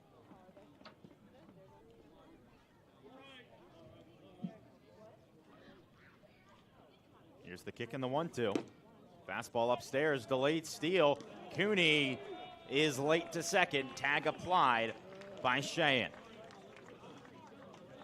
So even after a 2-out single, Bourne goes down 1-2-3 in the bottom of the 4th as Ryan Cooney is caught attempting to steal second base. Before we step aside, are you ready to dominate the diamond and pitch like a pro with the Cape Zone Keith Bildo? Then join us at the K-Plex, where champions are made. Don't just play the game, own it. Visit the K-Plex today and unleash your full potential. Located at 6 Forest Park Drive in Bourne. Find us on Facebook or at thek-plex.com. Elevate your game at the K-Plex. Picassett Hardware, your hometown hardware store. Whether you're fixing up the house, tackling a weekend project, or just need expert advice, Picassett Hardware has you covered with top-notch service and all the tools you need. Conveniently located in the heart of Picassett, stop by and see why they're a Cape Cod favorite. Picassett Hardware, where community and quality come together. 5th inning up next. Zane Petty back out onto the mound. We'll be back in a moment. And a ball for autograph night later tonight. Hungry. Cape Cod 5 is proud to be the official banking partner of the Cape Cod Baseball League. Cape Cod 5 offers a broad range of financial products and services tailored for every stage in your financial journey. Reach out to us. We're here to help. If you can dream it, if you can cruise in it, if you can summer in it, fish from it, or take it for a day at the beach, we can protect it. The Baldwin Group, protecting the possible. Get ready for big results with our small machines. With more power, performance, comfort, and savings, they're ready for every job. And we're ready with plenty of inventory, the best support in the business, same-day parts availability, and locations across the Northeast. So you can always be ready to work. Milton Cat, always ready. Zane Petty is back out for his 5th inning of work. Bourne starter put Wareham down 1-2-3 in the 1st inning, but has given up a run in each of the last 3. We'll hope to end that streak here against the number 2 hitter, Levi Clark. First pitch is a slider outside, and the count 1-0. Clark has hit 3 home runs this season. That leads this Gatemen team as he hits one very hard through the left side for a base hit. A worm burner at 94 off the bat, and it's a leadoff single for the Gatemen. Third baseman Cade Lewis was almost playing on the line for the Braves right there. Didn't have a chance to make a play on it. But you got to admit, this Wareham team has been seeing Zane Petty's pitches extremely well, and Scott Landers might agree and have something to say about it with the bullpen. Well, it seems as if that could be the end of the day for Zane Petty, and it is. Scott Landers kept him out to face the right-handed hitter, and with a lefty due up next, it'll be the left-hander out of the bullpen to come in for the Braves. We'll tell you about the newest Bravo, Colton Hartman, making his debut when we come back. You're watching the Bourne Braves Broadcast Network on Cape League TV.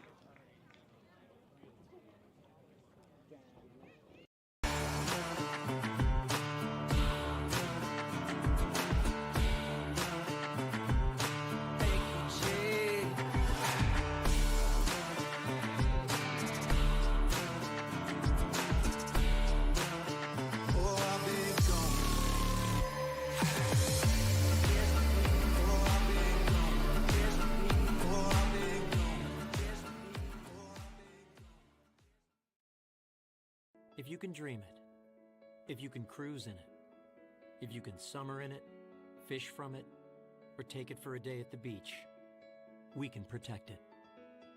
The Baldwin Group, protecting the possible. Here at the Mass State Lottery, we know there's no bigger win than the $1 billion we provide each year to support all 351 cities and towns in Massachusetts. Now that's how we all win. The Mass State Lottery. Welcome to the state of winning. Get ready for big results with our small machines. With more power, performance, comfort, and savings. They're ready for every job. And we're ready with plenty of inventory, the best support in the business, same-day parts availability, and locations across the Northeast. So you can always be ready to work. Milton Cat, always ready. There hasn't been a ton of training when it comes to bat speed or products for players to be able to train bat speed.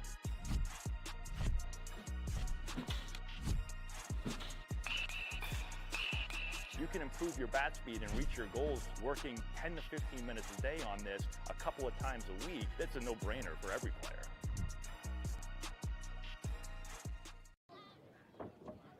So the day done for Bourne starting pitcher Zane Petty. He finishes going 4 innings. He gave up 6 hits, 3 runs. Just 2 of them were earned. Petty walked 2 and struck out 1. He is still on the books because the runner at first base, Levi Clark, will be attributed to Bourne's starting pitcher, but he gives way for the lefty Colton Hartman out of Louisville. He's making his Cape League 2025 debut today, made 4 appearances last summer for the Katuitt Kettleers and struggled a little bit. In 7 2/3, he gave up 14 hits, 4 home runs. He walked 8, struck out 9. This past season at Louisville was a little bit better, pitched in 17 games, went 17 innings, gave up 27 hits, walked 17, and struck out 20. So we'll see what Hartman can do here. Back out onto the Cape and pitching for the first time this summer. He goes up against Andrew Kane first. We now get to see a Louisville versus Louisville reliever battle as well.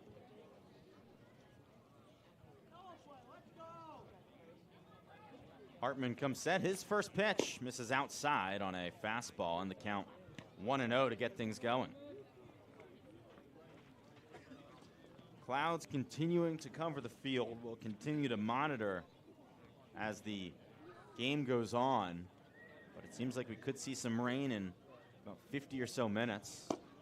Pitch misses low, and it's 2-0 to Kane. He grounded into a double play his last time up in the 3rd, but did bring home a run as it was with the bases loaded.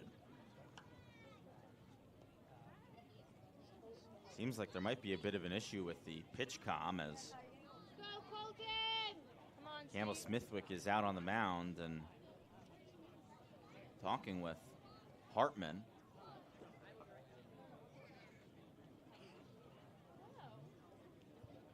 Maybe an issue with the battery as out comes one of the Baseball Ops crew members, Christian Petrie, to help things out. But Hartman with 2 balls to get his summer going. It's going to be key for him to try and work on the control, because it was a bit of an issue last summer with 8 walks and 7 2/3. He was really good with his control as a freshman at Louisville with just 18 walks and 29 innings. So going to try and get back to that here.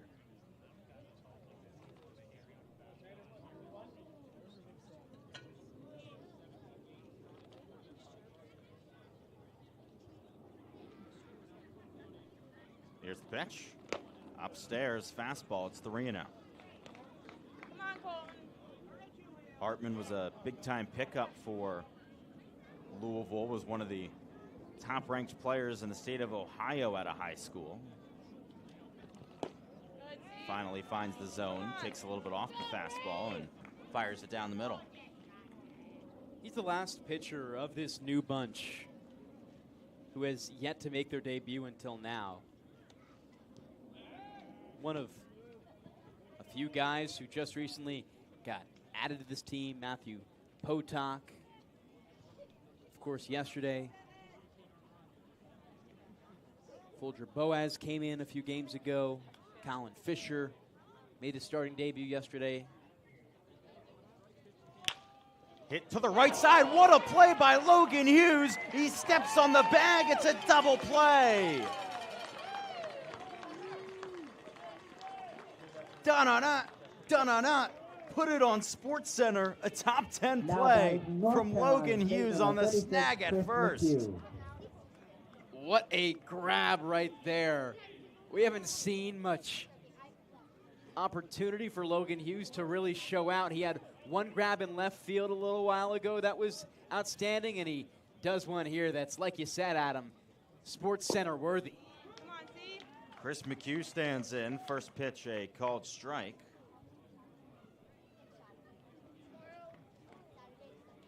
McHugh had a home run in his first at-bat in the second, but popped out to short to end the top of the third. So Hartman has gotten some help with that unbelievable play from Logan Hughes. That ball was just 83 off the bat, but it's the first baseman. That's still an unbelievable snag. 1-1, misses low.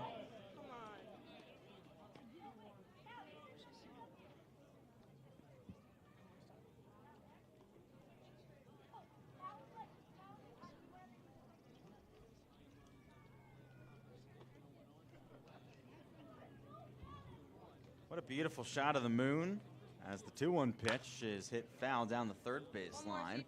It's just a half moon tonight at Dorn Park. And hopefully we can continue to see it for a while, but these clouds coming in don't look too good. They are getting worse and worse by the minute. We've been so lucky this summer with great weather. At some point, that had to end, but we're knocking on wood, hoping for the best. As here's the 2-2 pitch. Bounces off the plate. Adam, we've been pretty good at making predictions this season. Should we hope our prediction luck continues and say that there's not going to be rain today? Yeah, there's not going to be rain. No rain. Not going to be rain at all. Nothing coming. Well, you know, my high school lacrosse coach used to say that there's no better job in the world than a weatherman because you can be wrong 50% of the time and keep your job. So, yeah, it's not going to rain. Here's the payoff pitch. Swung on and missed, strike 3. Colton Hartman gives up a leadoff single, but gets out of it. And the next two batters with a double play and a strikeout. And we're into the bottom of the 5th inning with the Braves still up 4-3, but looking for some insurance with the top of the order up. Fans, the 99 Restaurant and Pub is proud to be a sponsor of the Cape Cod Baseball League. Visit your local 99 and try their... Here at the Mass State Lottery, we're known for our monster wins. But there's no bigger win than the $1 billion we provide each year to support all 351 cities and towns in Massachusetts. In our game, we know that supporting local businesses and helping communities is how we all win. Because at the lottery, we're all playing for the home team. The Mass State Lottery. Welcome to the state of winning. If you need to dig, lift, move, grade, clear, or cut, pump, weld, clean, light, and just about anything else, dial up the rental source for the newest and the most reliable equipment in New England. Staffed with equipment and construction experts, Milton Rents, your local source. You can make any bat feel lighter by adding a velo puck knob. Instead of having to go get a whole entirely new bat, you can simply add the puck to it. Players can use this with any bat. It's basically going to shift the weight of the bat a little bit more towards the hands. Players are able to hit the ball a lot harder just by simply adding the puck on.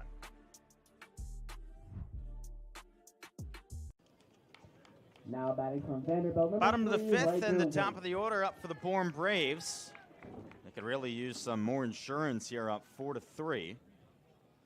3 of those runs came in the first inning, 1 more in the third. TJ Schlageter back out on the mound. He's into his second inning. First pitch to Riker Wade, a called strike. Wade was at the plate when the fourth came to an end as Ryan Cooney was caught stealing. He's 0 for 2 today.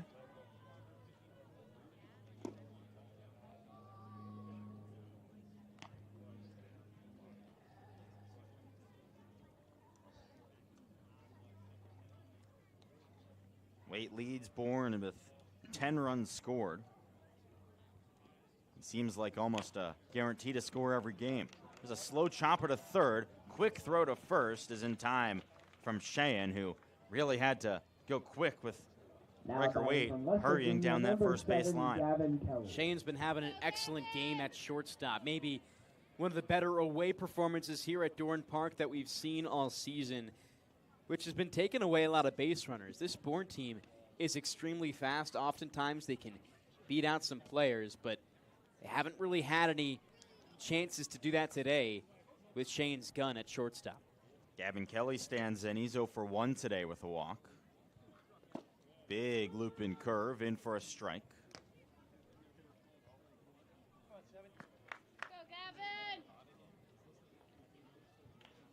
It's another solid crowd here at Doran Park on July 3rd. As Kelly rockets one in the air, left center field. It's caught by Kane. Now batting 2 up, 2 down in the bottom of the fifth. Sends Cade Lewis to the plate. These teams will be back in action tomorrow because it is July 4th time here on the Cape. They try to minimize travel and have the 2 closest teams play each other on back-to-back days. The traffic getting over the bridge can be known to be absolutely horrendous, especially on the 4th. So for Bourne, it's really easy to not have to come onto the Cape or drive it further across, especially for Wareham to not have to drive far. As that blooper into center is caught by Hayden Yost, and Bourne goes down 1-2-3 very quickly in the bottom of the 5th inning. Before we step aside, we'd like to thank a few of our sponsors. Keystone Place at Buzzards Bay is Bourne's premier senior living community. Conveniently located adjacent to the Cape Cod Canal. Visit us at KeystonePlace@buzzardsbay.com.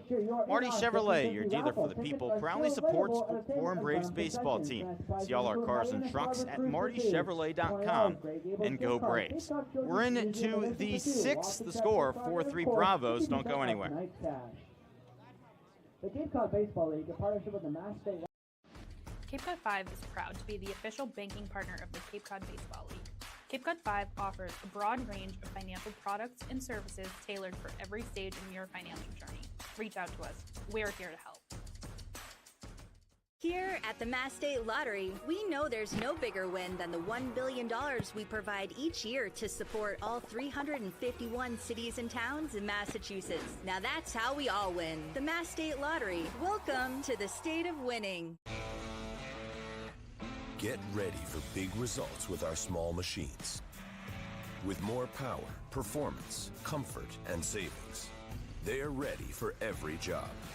And we're ready with plenty of inventory, the best support in the business, same-day parts availability, and locations across the Northeast. So you can always be ready to work. Milton Cat, always ready.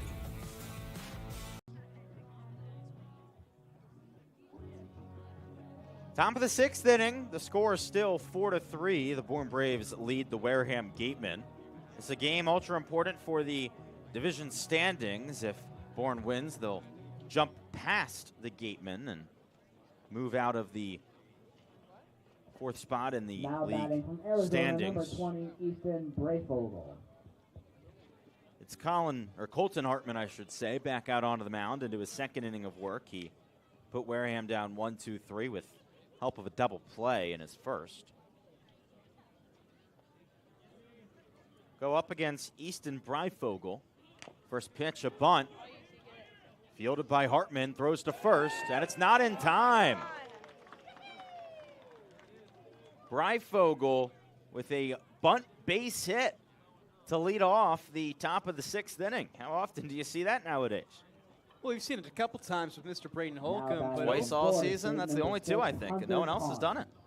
Very true, but just a scrappy play right there by Breifogel. It was a good jump from Hartman. He got to the ball probably fast enough, but didn't turn around and make the throw in time, which he probably wished he could have had a do-over on. So now Hunter Carnes, the catcher, stands in. It was a leadoff single in the last inning for the Gatemen as well. A pitch in for a strike. As it is July 4th time on the Cape, we would like to let you all know the Bourne Braves will be walking in the Bourne 4th of July parade tomorrow in Buzzards Bay. They go right down Main Street in Buzzards Bay. It's a great community event. The parade starts at 10 a.m. The Braves are usually one of the first teams. And it is always a fun event. It was one of the highlights of the summer for sure last year. We'll be there as well. Always cool to see the community come out. Pitch misses upstairs, and it's 1-1. Come say hello to all the players and meet them. It's a really, really cool experience. Unfortunately, we have now gotten a severe thunderstorm warning here in Bourne from the National Weather Service, so we'll keep an eye on that, but the clouds behind us starting to get really dark. And these next few innings, ultra important. There's no tarps in the Cape League, so just a little bit of rain can be enough to end the game, and we're already through 4.5 innings, so the game is complete if it is called. Seems like we do have some time until the rain is going to start. About 30 or so minutes. It doesn't seem like it'll last for too long, maybe just an hour, but without a tarp, an hour of even just medium rain is enough to end the game. Yeah, that could be enough to completely close things, especially if it's hard rain. You have that last for 30 minutes even, and the field's in rough shape. Popped up, straight in the air. Smithwick calls for it and makes the catch for out number 1. Come on, C, keep it up.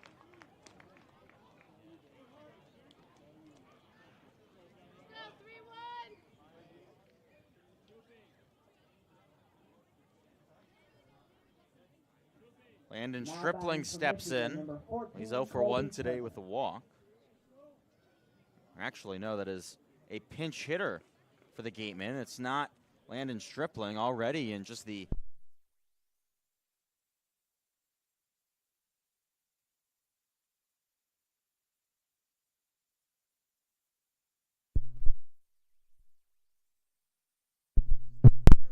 Colby Turner stands in. Apologize for some.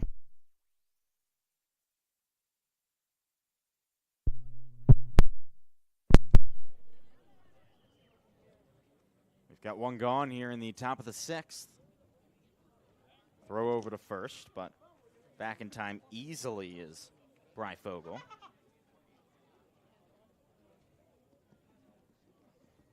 Colby Turner, the rising junior at the University of Michigan.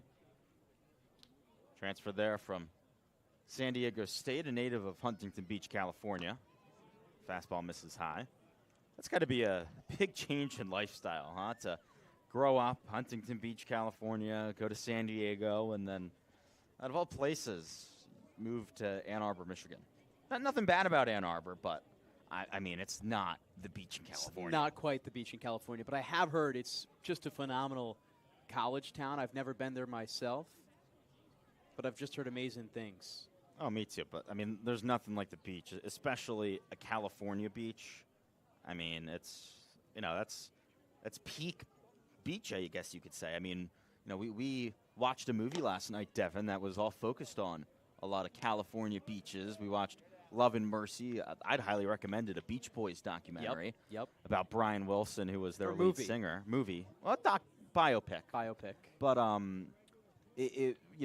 just the sun and those waves, and it's a different type of beach than you have out here on Cape Cod. They don't look the same, even though they're both beaches. There's just something about those Cali beaches that just look magical. Huge cliffs, ginormous waves. It makes the waves here in Cape Cod look like dwarf waves. I mean, it's incredible how amazing the beaches are out there.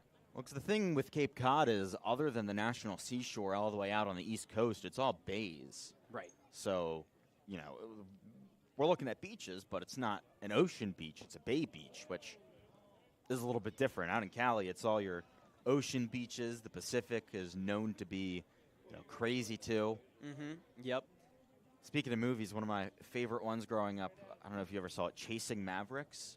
Have not. Great surfing movie. Okay. Mavericks are these massive, 30, 40-foot waves that only occur every once in a while. I think it's when La Nina comes in, which is like one of those tropical cycles. Yeah. And it causes these 30, 40-foot waves. They're known to be, some of the most incredible sights to see. As there's ball forward of the Cali kid, Colby Turner. I watched a documentary a little while ago about surfing and Jack Johnson, because the singer Jack Johnson, although you might not know by his soft and soothing voice, was a hardcore surfer before his music career. You want to hear something fun right now?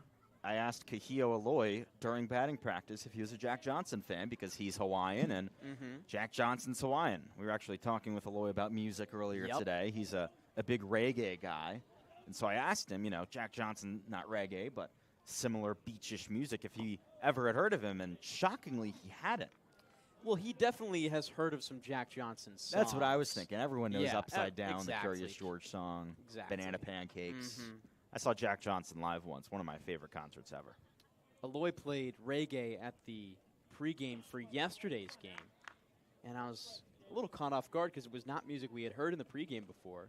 We ended up winning the game, and as you should, all of us who are superstitious, you play the same music to break the winning streak the next day as well.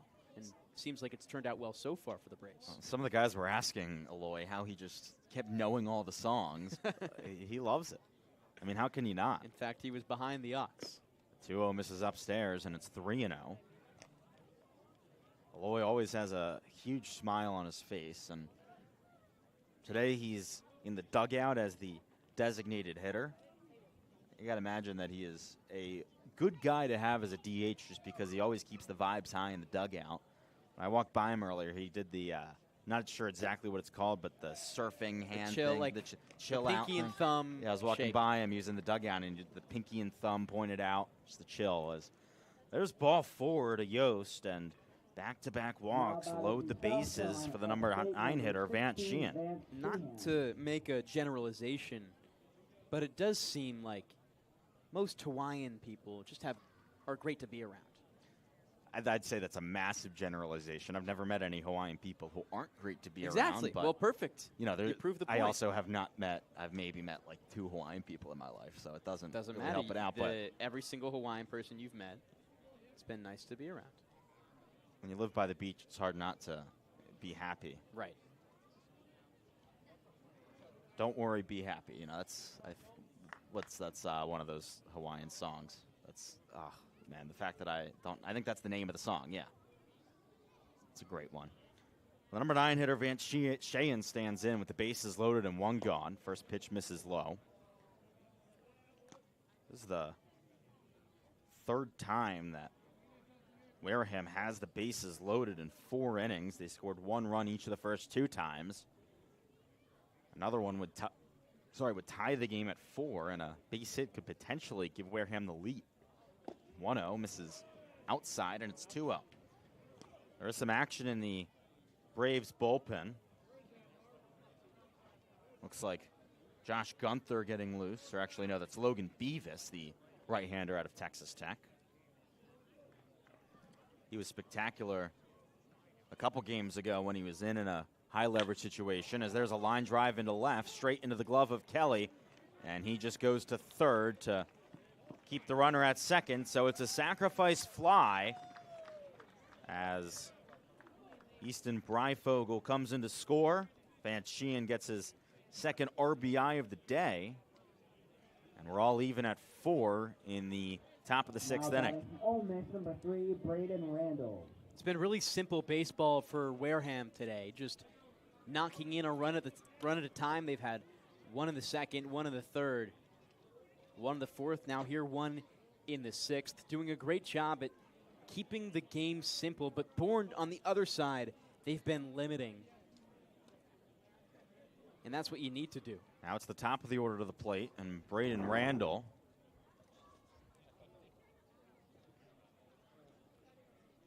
First pitch into right field over the leaping Hughes. It's fielded by Groves. The throw home is late. Smithwick pockets it as the Gatemen have taken the lead.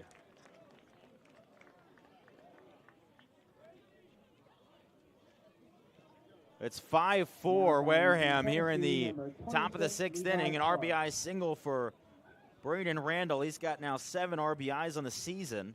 It was Landon Stripling who came in to score.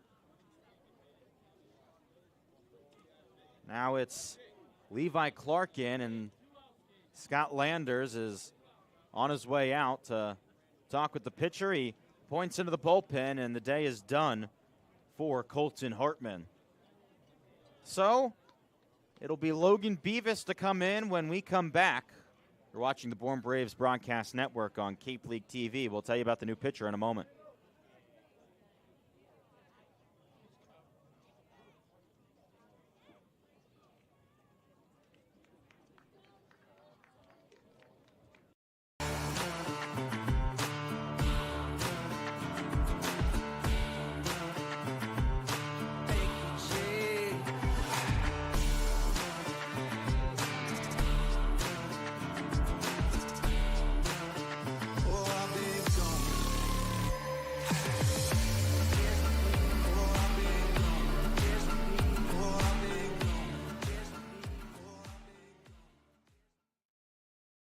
If you can dream it, if you can cruise in it, if you can summer in it, fish from it, or take it for a day at the beach, we can protect it. The Baldwin Group, protecting the possible. Here at the Mass State Lottery, we know there's no bigger win than the $1 billion we provide each year to support all 351 cities and towns in Massachusetts. Now that's how we all win. The Mass State Lottery. Welcome to the state of winning. Get ready for big results with our small machines. With more power, performance, comfort, and savings. They're ready for every job. And we're ready with plenty of inventory, the best support in the business, same-day parts availability, and locations across the Northeast. So you can always be ready to work. Milton Cat, always ready. There hasn't been a ton of training when it comes to bat speed or products for players to be able to train bat speed.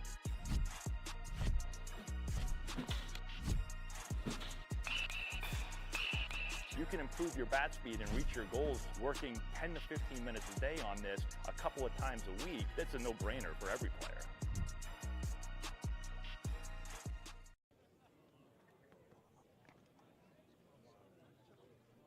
We're still in the top of the 6th inning. The Wareham Gatemen have taken a 5-4 lead, and the day done for Colton Hartman. He gets just 2 outs and gives up 2 runs. So he gives way for Logan Beavis, the right-hander out of Texas Tech. And Devon, he's been pretty good at sometimes this season, but has just been up and down. Yeah, he's had a really good outing against the Orleans Firebirds in Game 9, where he pitched 2 innings and shut the Firebirds out. No hits, no earned runs, and 2 strikeouts. Looked really good. But his other 2 appearances, one of them in Game 5 against Hyannis, was... The umpires are meeting right now. Yeah, this game could be done with the rain. There's someone with a backpack. Mystery man. I'd imagine some sort of weatherman, Cape League official maybe, because we do see lightning behind us. Yep, just saw a flash. So we might be done here, and now this is where things get really confusing, Devon. We just asked the official score, the rules on a game that is stopped in the middle of an inning after a team has taken the lead. And it's kind of hard to figure out, especially if we don't end this half inning. They're going to keep it going, it seems.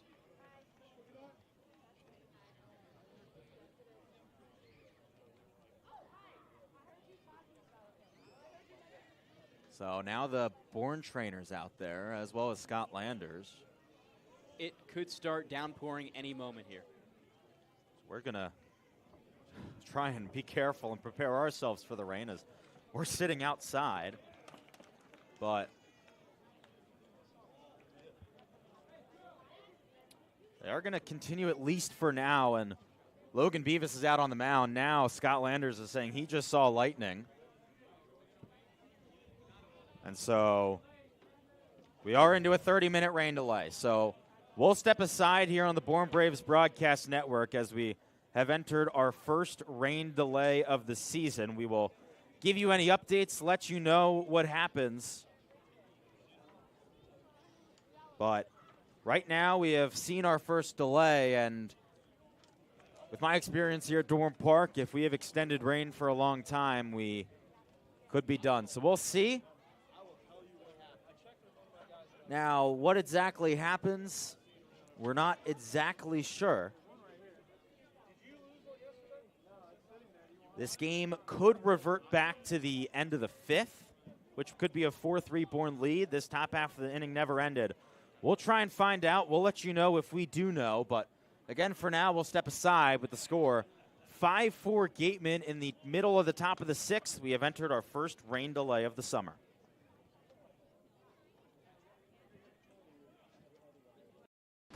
Cape Cod 5 is proud to be the official banking partner of the Cape Cod Baseball League. Cape Cod 5 offers a broad range of financial products and services tailored for every stage in your financial journey. Reach out to us. We're here to help. Here at the Mass State Lottery, we know there's no bigger win than the $1 billion we provide each year to support all 351 cities and towns in Massachusetts. Now that's how we all win. The Mass State Lottery. Welcome to the state of winning. Get ready for big results with our small machines. With more power, performance, comfort, and savings, they're ready for every job. And we're ready with plenty of inventory, the best support in the business, same-day parts availability, and locations across the Northeast. So you can always be ready to work. Milton Cat, always ready.